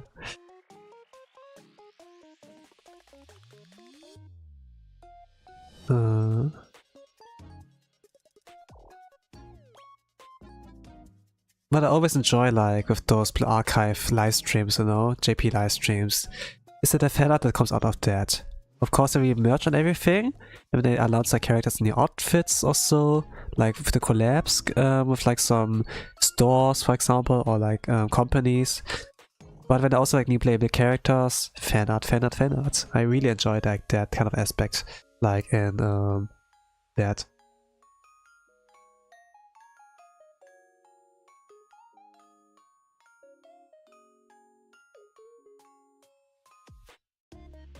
Of course, I could add something. I could also like draw a fan of like Ira. I was like kind of contemplating if I should like draw her like in a swimsuit, because this is kind of hot, kind of like outfit. But at the same time, like the gacha system made me like feel conflicted, you know. I was like, I'd rather not draw anything with Blue Archive for now, until I'm like pretty sure that like coming back might be like a good time now. And now I kind of like protesting, you know, more not really protesting, but like distancing myself for now. Like the best thing I feel like I can do when I'm not really satisfied with something is like walking away from it, you know, distancing myself, rather than like joining in the mob, the angry mob, you know. I feel like the gacha system basically made me consider my life decisions. Yeah, even my grandma was like sad, you know. She was like thinking about the hypothetical situation. She sacked like in 150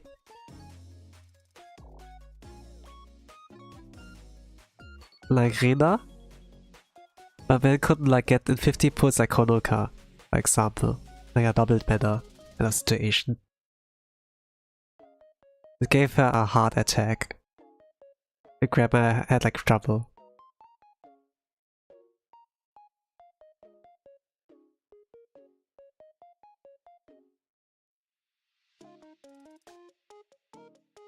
The big, yeah.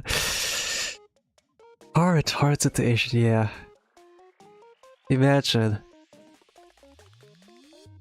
I like draw 180 times. I finally get an amazing picture.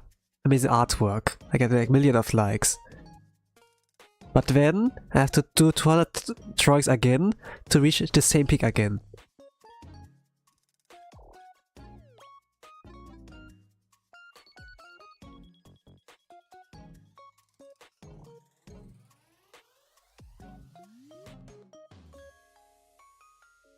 I haven't like even like drawn the front illustrations. Like every year is like kind of like the average about like 60 to 70 except of like artworks like in a year.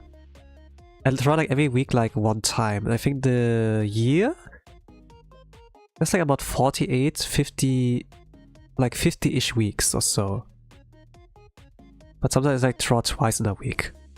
And I reach like about 60 drawings or like 70 drawings like in a year. I'm never like able to reach like 100, 200 like drawings in it, you know. You've done a lot now, it's amazing. Yeah. I plan like for a daily drawing challenge. Maybe like for a whole year. But it's gonna be really hard to like balance if I do content creation at the same time. I'm gonna draw like, I'm gonna upload speed paintings, who knows. This also like works well like for algorithm.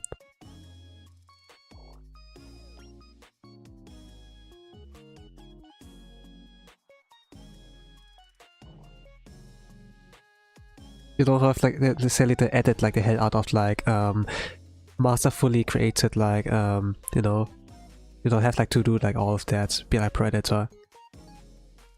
I do 3 drawings every 2 years, I'm feeling motivated. Okay, then for your new year resolution, add 1+ drawing every year. It's like something then.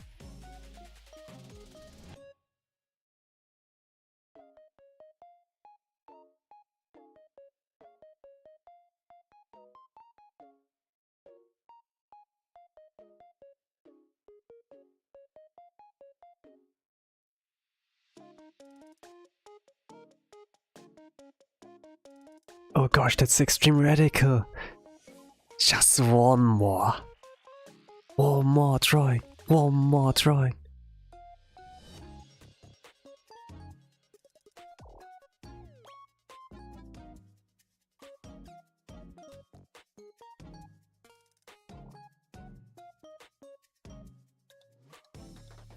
I forgot the eye white. Took a minute.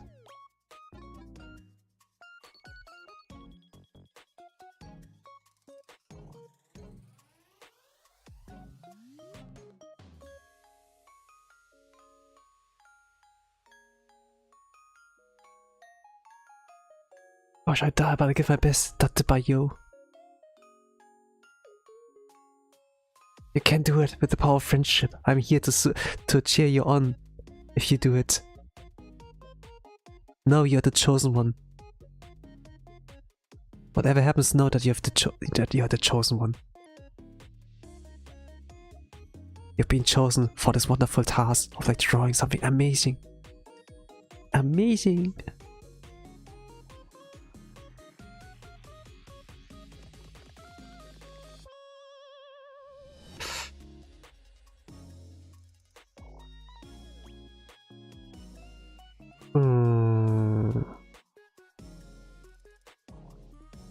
Okay, now a new layer. Pretty slow with that, since I'm still like looking at tutorials and like I'm trying to understand like what everything means. But I'm getting there.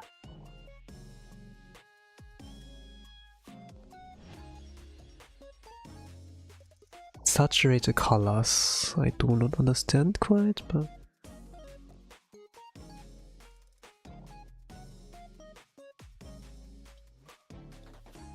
I draw Mr. Amazing then. Yeah, you can do that. I think like a lot of like characters in Psyche K should be like easy to draw. Especially if they take like, I think whoever it's like the anime or the manga as a reference, you know? They're like kind of like, it's not like masterfully drawn, but it's like enough that you can like see, ah, that's them, you know?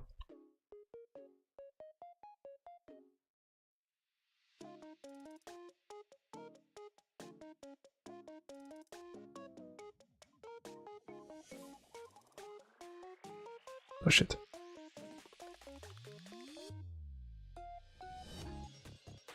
Gonna increase the this thing with the layer.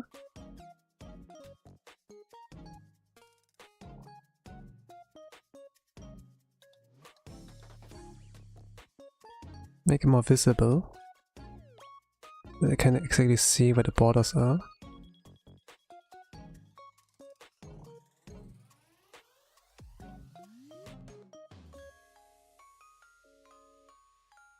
I like the manga decision a bit more, but both are fairly simple. It's like cheating, yeah.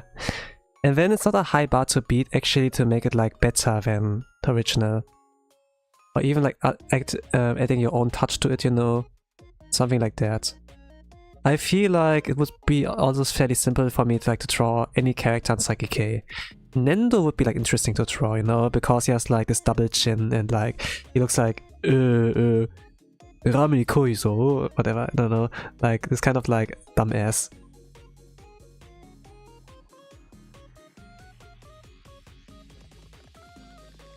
Oi, 何してた？何してた？Rami Koizo?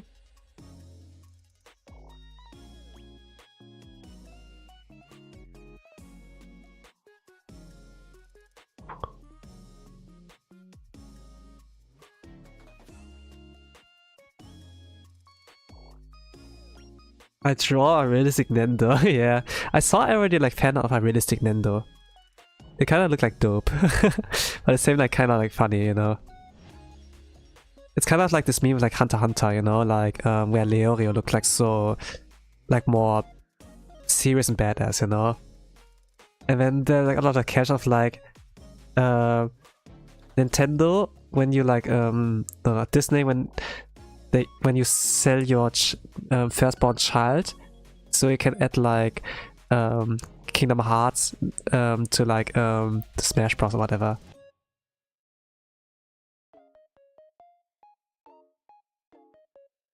Like this kind of memes, you know, like looking pretty serious, and then, you know.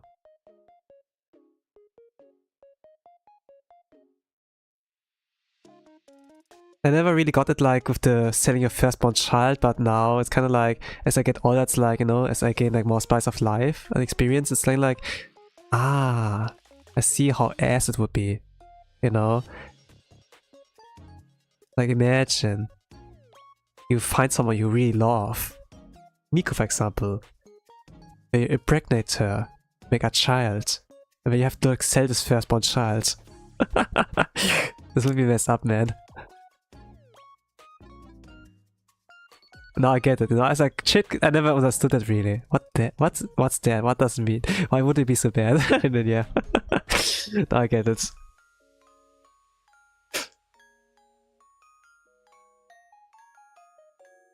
Yeah, sounds so bad, you're right.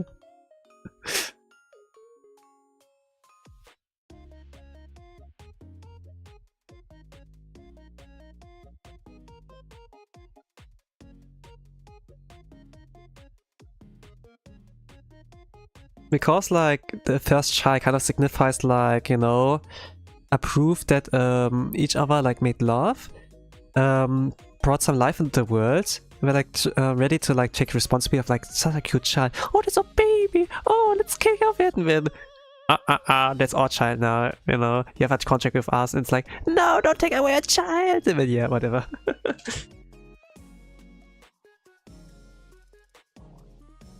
No, this doesn't work. I have to keep it separate.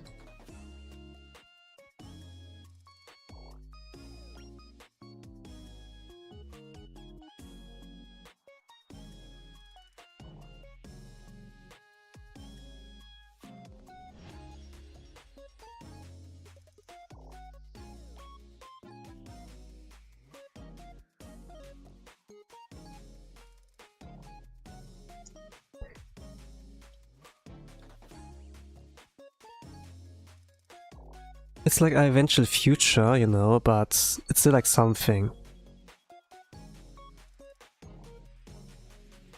Well, if I get a child at some point, I really feel like the weight of like this decision, you know? Like if this ever comes like a kind of anime. Or maybe I play like a dad game, like Pragmata. You know, you basically like, it's like a dad simulator, you take care of a kid. And if I feel like it's... Yeah, I think like, yeah, I might like feel the weight there as well. Dad simulator. I thought watching... You know what I mean I couldn't get into? Tokyo Revengers. It's not like a cool concept, I couldn't. I tried watching like Freeze advertise, but it was too meh. Yeah, I suppose I get it somewhat. Not that I felt like you, but I can understand like why you couldn't get into it. I mean, there are like many things like kind of like many things make cool, but some things that like kind of made it feel like off. It's kind of like Korean manhwas, you know? It's a bully story. Usually the focus should be, how can you survive this? Are you taking revenge on your bullies? Do you find friends who can like have your back and protect you? Maybe you ask the teachers so? No, you do a training arc. When you fight them, and it's out. They have connections with the mafia, the gangsters. Drugs, illegal gambling, a whole underworld. Dude, we are 14! We are in high school! What the fuck are we doing with like crime and whatever, you know? This is like for me, for example, Tokyo Revengers, a little bit of the issue, you know? Like they're all like little kids. They're still kids, they're the teenagers basically. They're not in their 20s yet. And they have like weapons, they slice each other off, you know, they have like gang fights. What are the adults doing? Where are the teachers? Where are the police? Do something, you know? They're in the middle of the night fighting on the streets, like, no. Is someone like seeing that? You know, this is like kind of like weird for me. It is cool, I suppose, like the time travel thing, that your childhood friends always dies, you know? But this is all high school, this is like so weird, you know? I feel like Pragmata is a good idea of parenthood, and Android doesn't have the same needs of a child. So fun to active player, yes. Yes, Dad! I was confused on why there are no situations, right? I think like the topic is cool. Like a time leap. You try to save your girlfriend. Or potential one. Because you used to love her. She was the light of your life. Like in the future, you're like kind of like a loser, you know? You regret your choices, and you find out, fuck, she died. No way. And then like the big bro, Naoto, comes and then like shakes his hand when he like time leaps for some reason. And he doesn't get it at first, tries to adapt, and then like, you know, I did everything good. I did everything well. You know, let's go back. This is just a dream. And then he wakes up and finds out, you know, something else happened. And then yeah, something like that. And then it's kind of like the goal.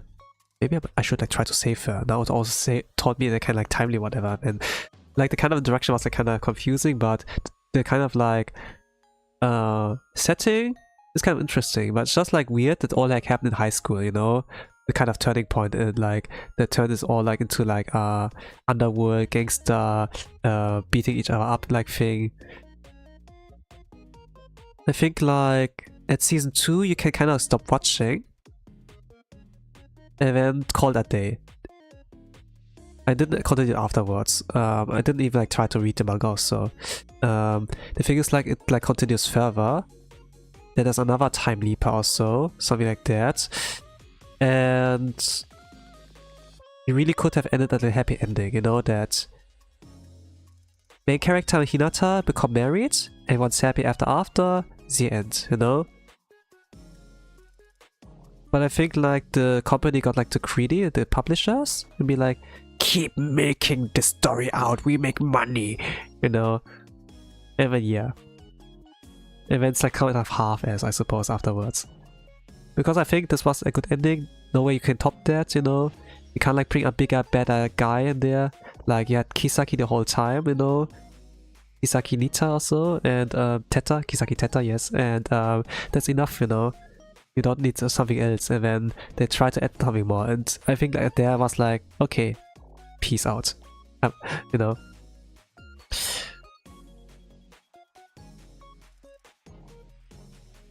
And the concept was cool, but why the fuck are those kids involved in this stuff? Yeah, right?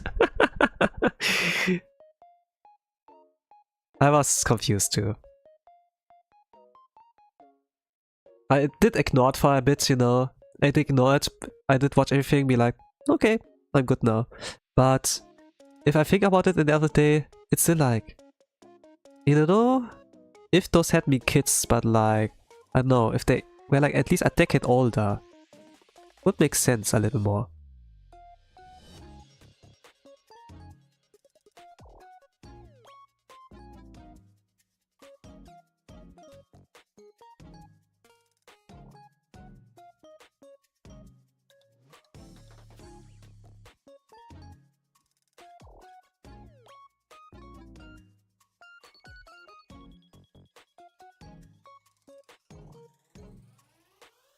Just a decade older would have helped, yeah. Like Yakuza, right? Kazuma Kiryu was like 20 years old. And I think this makes like sense. Like Yakuza. Just make them like a bit older. Then this would be a more grounded story. I mean, this would make sense like when the police wouldn't get involved because they're Yakuza, you know? There's a fine line, there's a fine like contract between those like some unspoken rules. Then that would make sense like why adults wouldn't like get involved with them. Like, because that's like fire, you know? You can like burn yourself if you try to touch that. No, but yeah, everything compared to Yakuza becomes a joke. Yeah, totally. Also, dude, behind Tokyo Rangers tried to like make another series, you know? Tokyo Rangers was kind of popular. Tried to make another series and this was a really big flop also. I think like the audience did grow older. Matured. To like see, yeah, Tokyo Rangers had kind of a cool hook on everything. You dragged us along. But I'd said like peace after that second season, you know? I don't know how much did you watch of Tokyo Revengers. I only watched 2 seasons, you know? Like where Kisaki Teta got like hit by truck-con.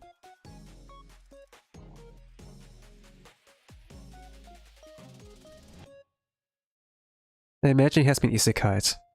And lives like, you know, a life where he can get a second chance.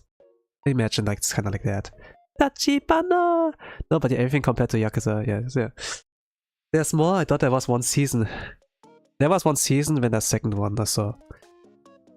But I kind of spoiled it for you. Yeah, Kisaki Teta gets hit by the truck-con and probably sent to isekai.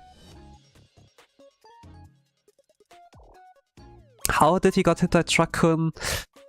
Well, you will see, I suppose. I won't watch it, don't worry, spoil me. Like, it was confusing, but it had like a kind of nice resolution, you know? The thing is like death was either slow and painful, or like suddenly and like short, you know? This kind of reflected like a little bit on like stuff. And you could like see that Kisaki Teta had like a really strong motive and motivation, you know? That you kind of like think like, hey, he might have like a bad guy, you know? Give him more chance, and then he did too many bad things and went dead, you know? Something like that. A little bit similar like to like Sagawa, like the old man like who pushed like Majima around, you know? He like groomed like Majima to be like a free bird finally, get out of his cage, only like to meet his own ends, you know, in a sense. Like some black suits, you know, from the Omi family, track him back to the alley, pulled a gun, and then all you could like see was like the sky while like a bang was like to here. Then you were like, oh no, the nice guy, but yeah, kind of like that. That karma came back to bite your ass in a sense. It was kind of like that in there as well.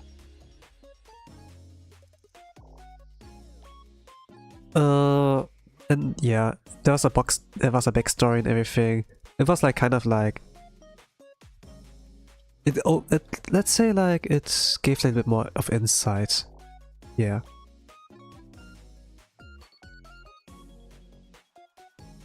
But overall it was like kind of a long and painful watch, more or less. I like the ending song of like the second season. Yeah, Tsuyu did like compose like the music there. Not Tsuyu, yeah. I plan like to like sing at karaoke sometimes. I gave the story a more deeper feeling, yeah. Like, you don't like really know like why Kisaki Teta was like behind like Hinata, why she always like died, you know, like all the time, so why he's like behind that, you know.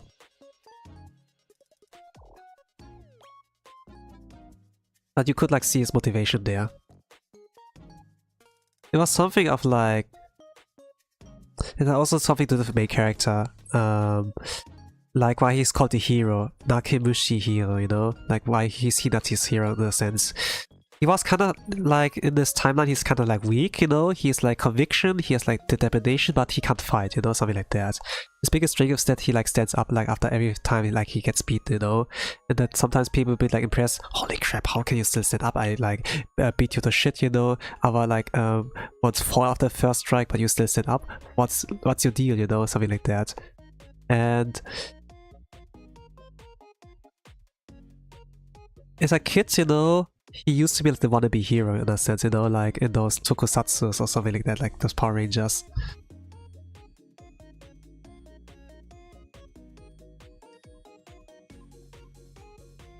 And Hinata got like so impressed by him, you know, when he said something like, okay, when I'm gonna become big, I'm gonna be like a big leader in Tokyo, you know, big mafia boss or something like that, and then something like that. Kisaki, for example, like was back in the days not like the bad guy. He was like just a nerd, like in a school, you know.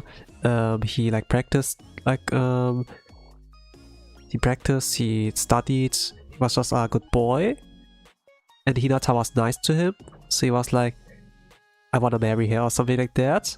And then there was like the main character, you know, who was like an idiot, like a hero, you know, and she had like really reacts out him, and we was like, how do I top him? How do I top him, you know? How can we be better than him? And when he said something like about the things of like become a big leader in like Tokyo or so, big mafia gang in a sense, and then okay, that's it, I need to be that. And then he built around his master plan or something like that. So TLDR, he got jealous. And then yeah. And then Kisaki Teta became like the big mafia boss, while the main character just like twiddled his thumbs, you know, was like an idiot, became a loser, and Hinata said like, no, I love this guy, and he's like angry and then killed her, so every single time, in every time loop or so. And it was basically like the chase of like the main protagonist to like find a happy ending or something like that. Well, yeah, it can kind of give him a deeper meaning or so, but in the end of the day, he was just a nobody, he was just a nerd, he couldn't like fight like the main character, but he had the determination and the will to like build something out of the underground. He was like a good like rapper, so this was kind of like admirable about like how determined he like was to like finally ready to confess to Hinata, you know, something like that. Became a loser? Already was, yeah. Those scenes are dope. I love it when they keep fighting. Yes, yes. But yeah, it was kind of like that. Suppose there was meaning in like why Kisaki Teta did like all this shit. I tried his hardest to like impress her, but it didn't like work out. And then yeah. But main character Kun was kind of like, you know, you are really impressive, you know. You did all that, even though you were not a fighter. Even if you're like as weak as me. But I had like, but yeah, in the end, like the determination of like the main character like won over like the other guy, you know. They were like kind of equal, like power scaling in a sense. It was kind of like, yeah, interesting. Those battles in a sense, and like those plot twists and like turns twists in a sense, you know. How many times like he had like to leap back, you know. It's not the same as like ReZero, but yeah. But regarding a time leaping and like interesting story, I can recommend like watching like. I need to like check the title. 2 minutes. No, I can remember it. Summertime Rendering. Summertime Rendering. I can recommend watching that. It's kind of like, it's a really good anime, but nobody talks about it.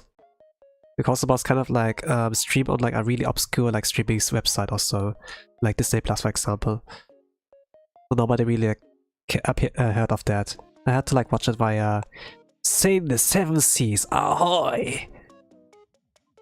I had good things of it. I trust the judgment of like the reviewers. Let's go, and then yeah, that's how I know. Oh, okay, I noted down. But ReZero is also like really good. I like this season of like ReZero. It spot like the best episode like out there. The last one had like a lot of like weight. I'm the king of the pirates, yes.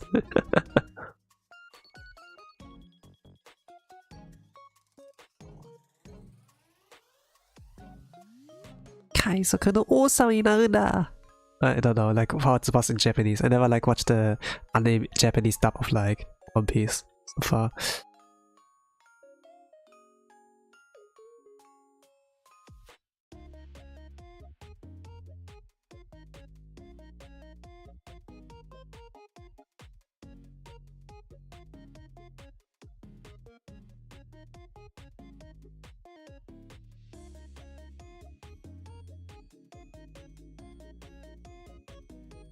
Okay, how long am I in? More than 3 hours. Shit.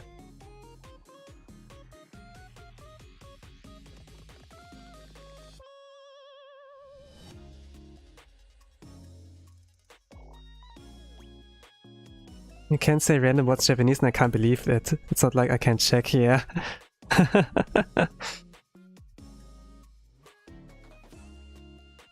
Well, I do know like some phrases and a little bit of grammar. A little bit. It's not good enough, but yeah, it's like something.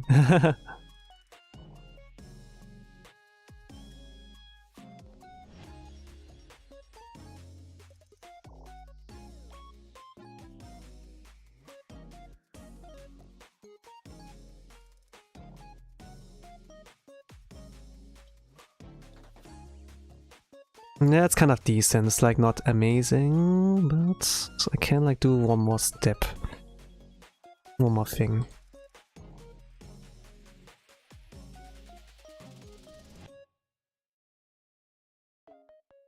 I do a lighting technique.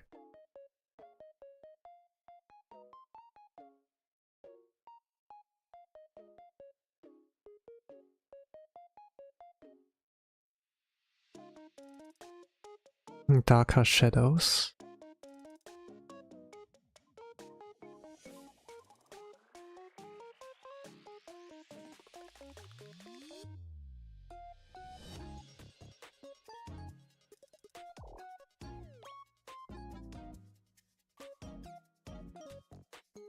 Adjust a little bit.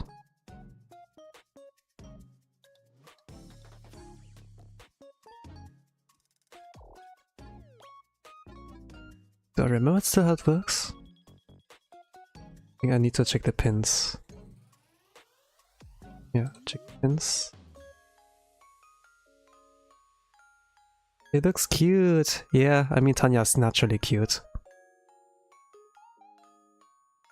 I kinda like wanted to like make it more an expression, but I maybe need to do some adjustments. I really want to do that. It's like for now like unintentionally like cute.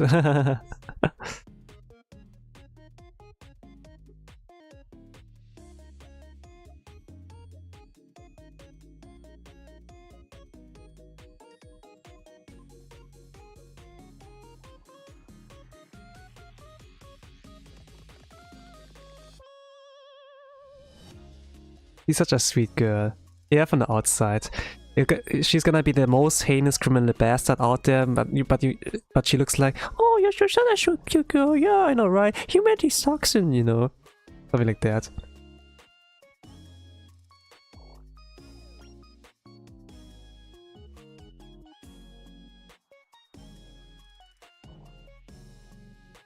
Like, it's basically like those kind of crazy expressions you see like in those death games, you know? Like how some anime characters have like a outburst, laugh like maniacally. She like those kind of expressions, by the way.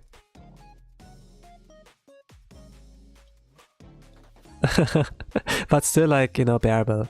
Because Tanya used to be a salaryman in her previous life, you know, they do like know how to like maintain themselves, like how to read the room and whatever. So you have like, for the most part, like a cute like kid there. Humanity sucks, I support you, queen. Yeah, basically.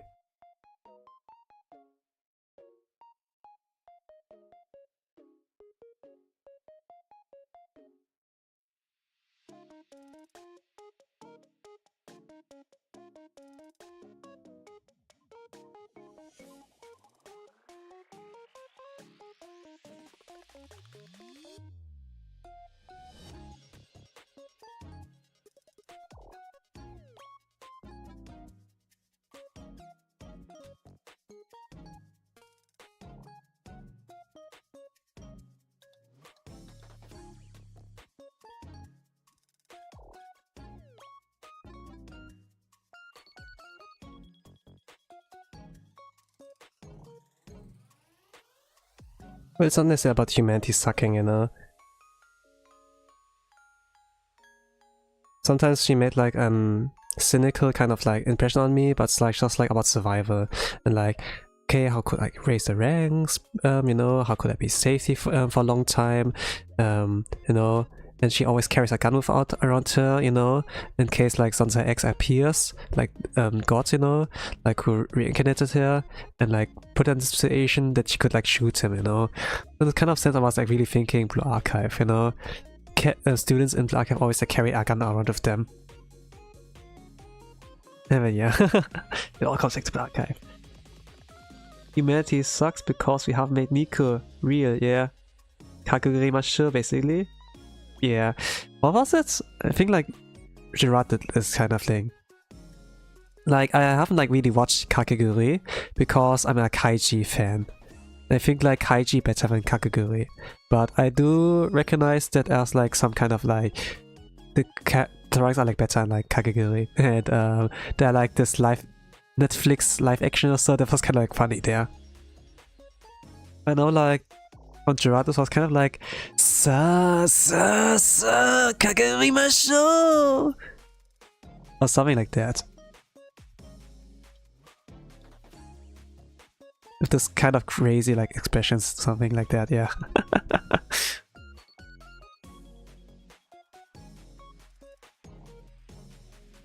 The anime didn't leave good impressions on me. The opening was good though, yeah.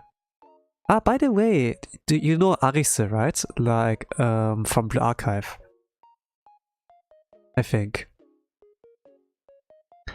she voiced the blonde girl there. She sounded like pretty crazy and like whatever. But in Blue Archive, she's like a sweet girl. She's like pan paka pan, you know. Arise, seishou shimashita, whatever, you know. While in this kind of thing, you know, it's like kind of me of like same voice actor, by the way, you know. Same voice actor, by the way. like with the me of like, you know, there's a cute girl and then also the voice Kratos. What? You know? Like the range of like some voice actors are really crazy.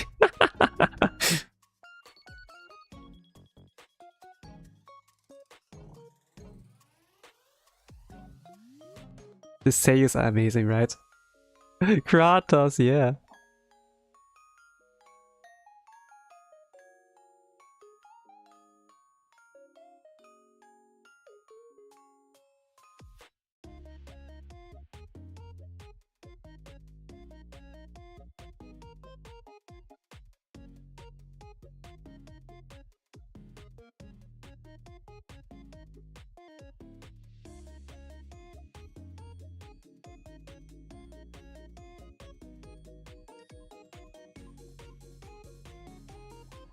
It's really amazing, like when you told me about Sensei Seiya, yeah.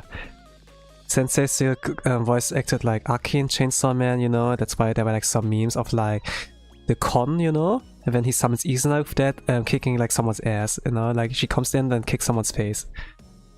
And Izuna was kind of like, in the first event story, she was kind of like a stalker in kind of like sense, like always protecting like Sensei. Like one story as well, like I was sneaking around like a ninja, but she was like not good enough. Sensei always spotted her, you know. I don't know if you like know that trend of like ninjutsu, like camouflage. Like there's like, for example, a white wall, then they have like a blanket over them.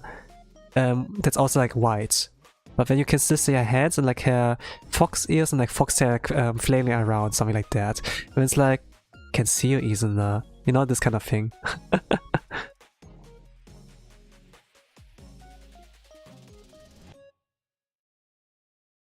So basically, like, you know, this was a connection of like when the con would like come, you know, this hand sign con like in Chainsaw Man.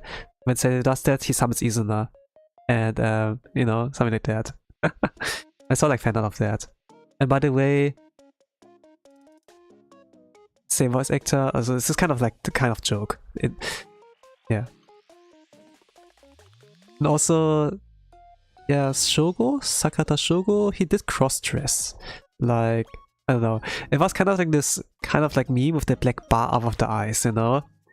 And then him the girly cosplay. And then I saw also like fan art of like the anime sensei, like in those maid outfits, like cross-dressing. Was kind of something.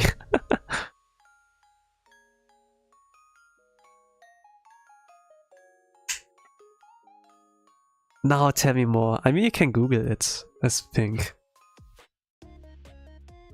At least I saw like some random tweets and memes like 2 years ago when I think like the anime was like airing. Like some fun facts. By the way, did you know that this and this? And then, what the hell? I didn't know. And then, yeah.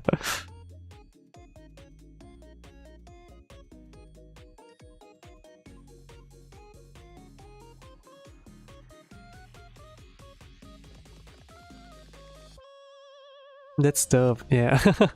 They're like some really interesting fun facts.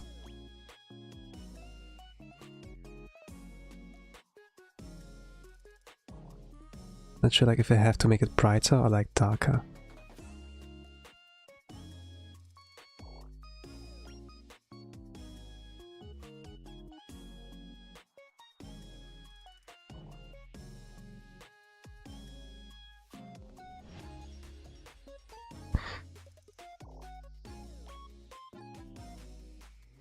Now if I make this that, it's like a lot brighter. Ah, I see a problem. Darker, like my soul. Yeah. Maybe like coffee. But at least, you know, coffee should be sweet, so you can add like some sugar and milk in there. I sometimes like the details in like with some character writings, you know, like how they try to like make some characters on this more the sweet side, you know, like just some badass chat, you know, and then you see him like going up in a bakery and then ordering like some strawberry shortcake, royal milk tea and everything, and it's like, eh? I thought he would be a coffee black guy, and then he's like just ordering like the whole cute, sweet kind of like stuff. And it's kind of like, do you like that? No, I have a little daughter like that, you know? She likes that stuff. And it's kind of sweet as well, you know? For example, like, you know, like when those tough guys have actually a sweet voice, you know? You imagine like they're like, you know, I'm Kratos or whatever. But when they have like the kind of cute and like, oh, hello, by the way, you know, those kind of like voices. Like when the voice doesn't fit the appearance a little bit, but it's somewhat cute sometimes, this Gapmue, you know? I feel like. Oh no, sorry, but say, did I buffer you? Go ahead, you know. You know, it's like this kind of Giga Chat kind of meme, you know. A little bit like that. At the end of the day, you know, when like the Giga Chat like did respond to like, you know, all those memes, it was kind of like, you know, I'm just an average guy. Something like that was like pretty humble. So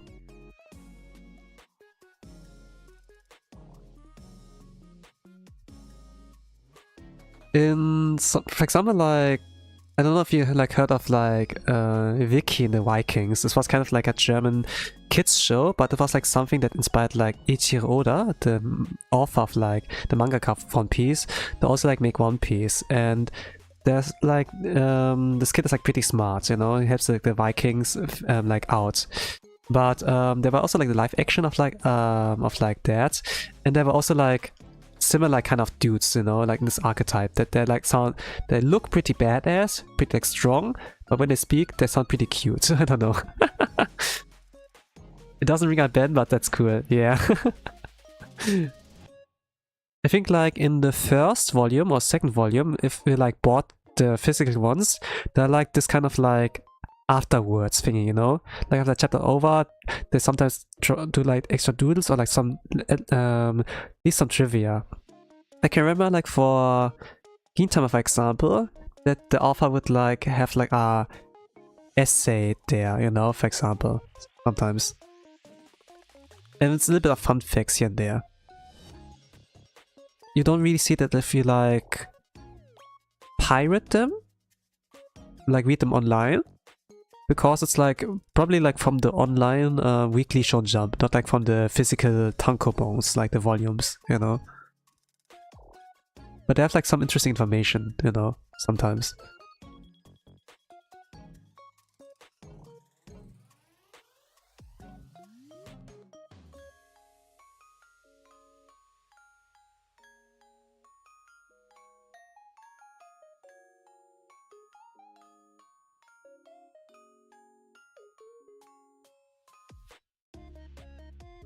So the question is now, do I do a darker background or do I do it lighter?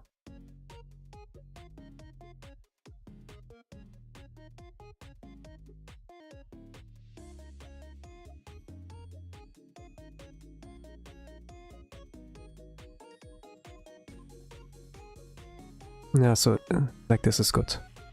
I love that, yeah.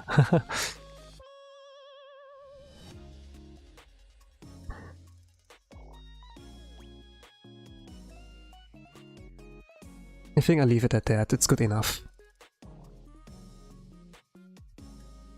What do I think about it though?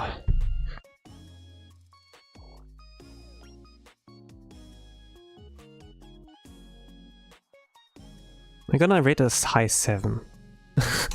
A high 7. Well, a mid 7, I don't know. I can't call it an 8 out of 10 yet.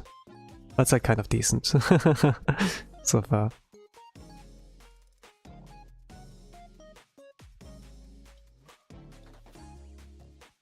I see a 100 out of 10. No, that's too much. I can't like go over the limit every single time.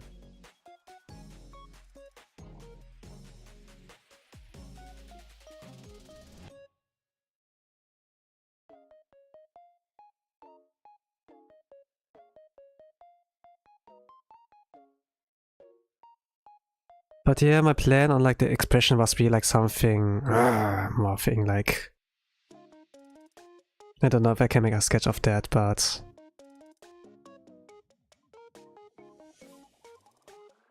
this really was like something like more, something like that more a little bit, but didn't turn like out like that really. I think like something like something decisively went like wrong, but it works still, whatever. I mean, you can clearly the 300 out of 10. Okay.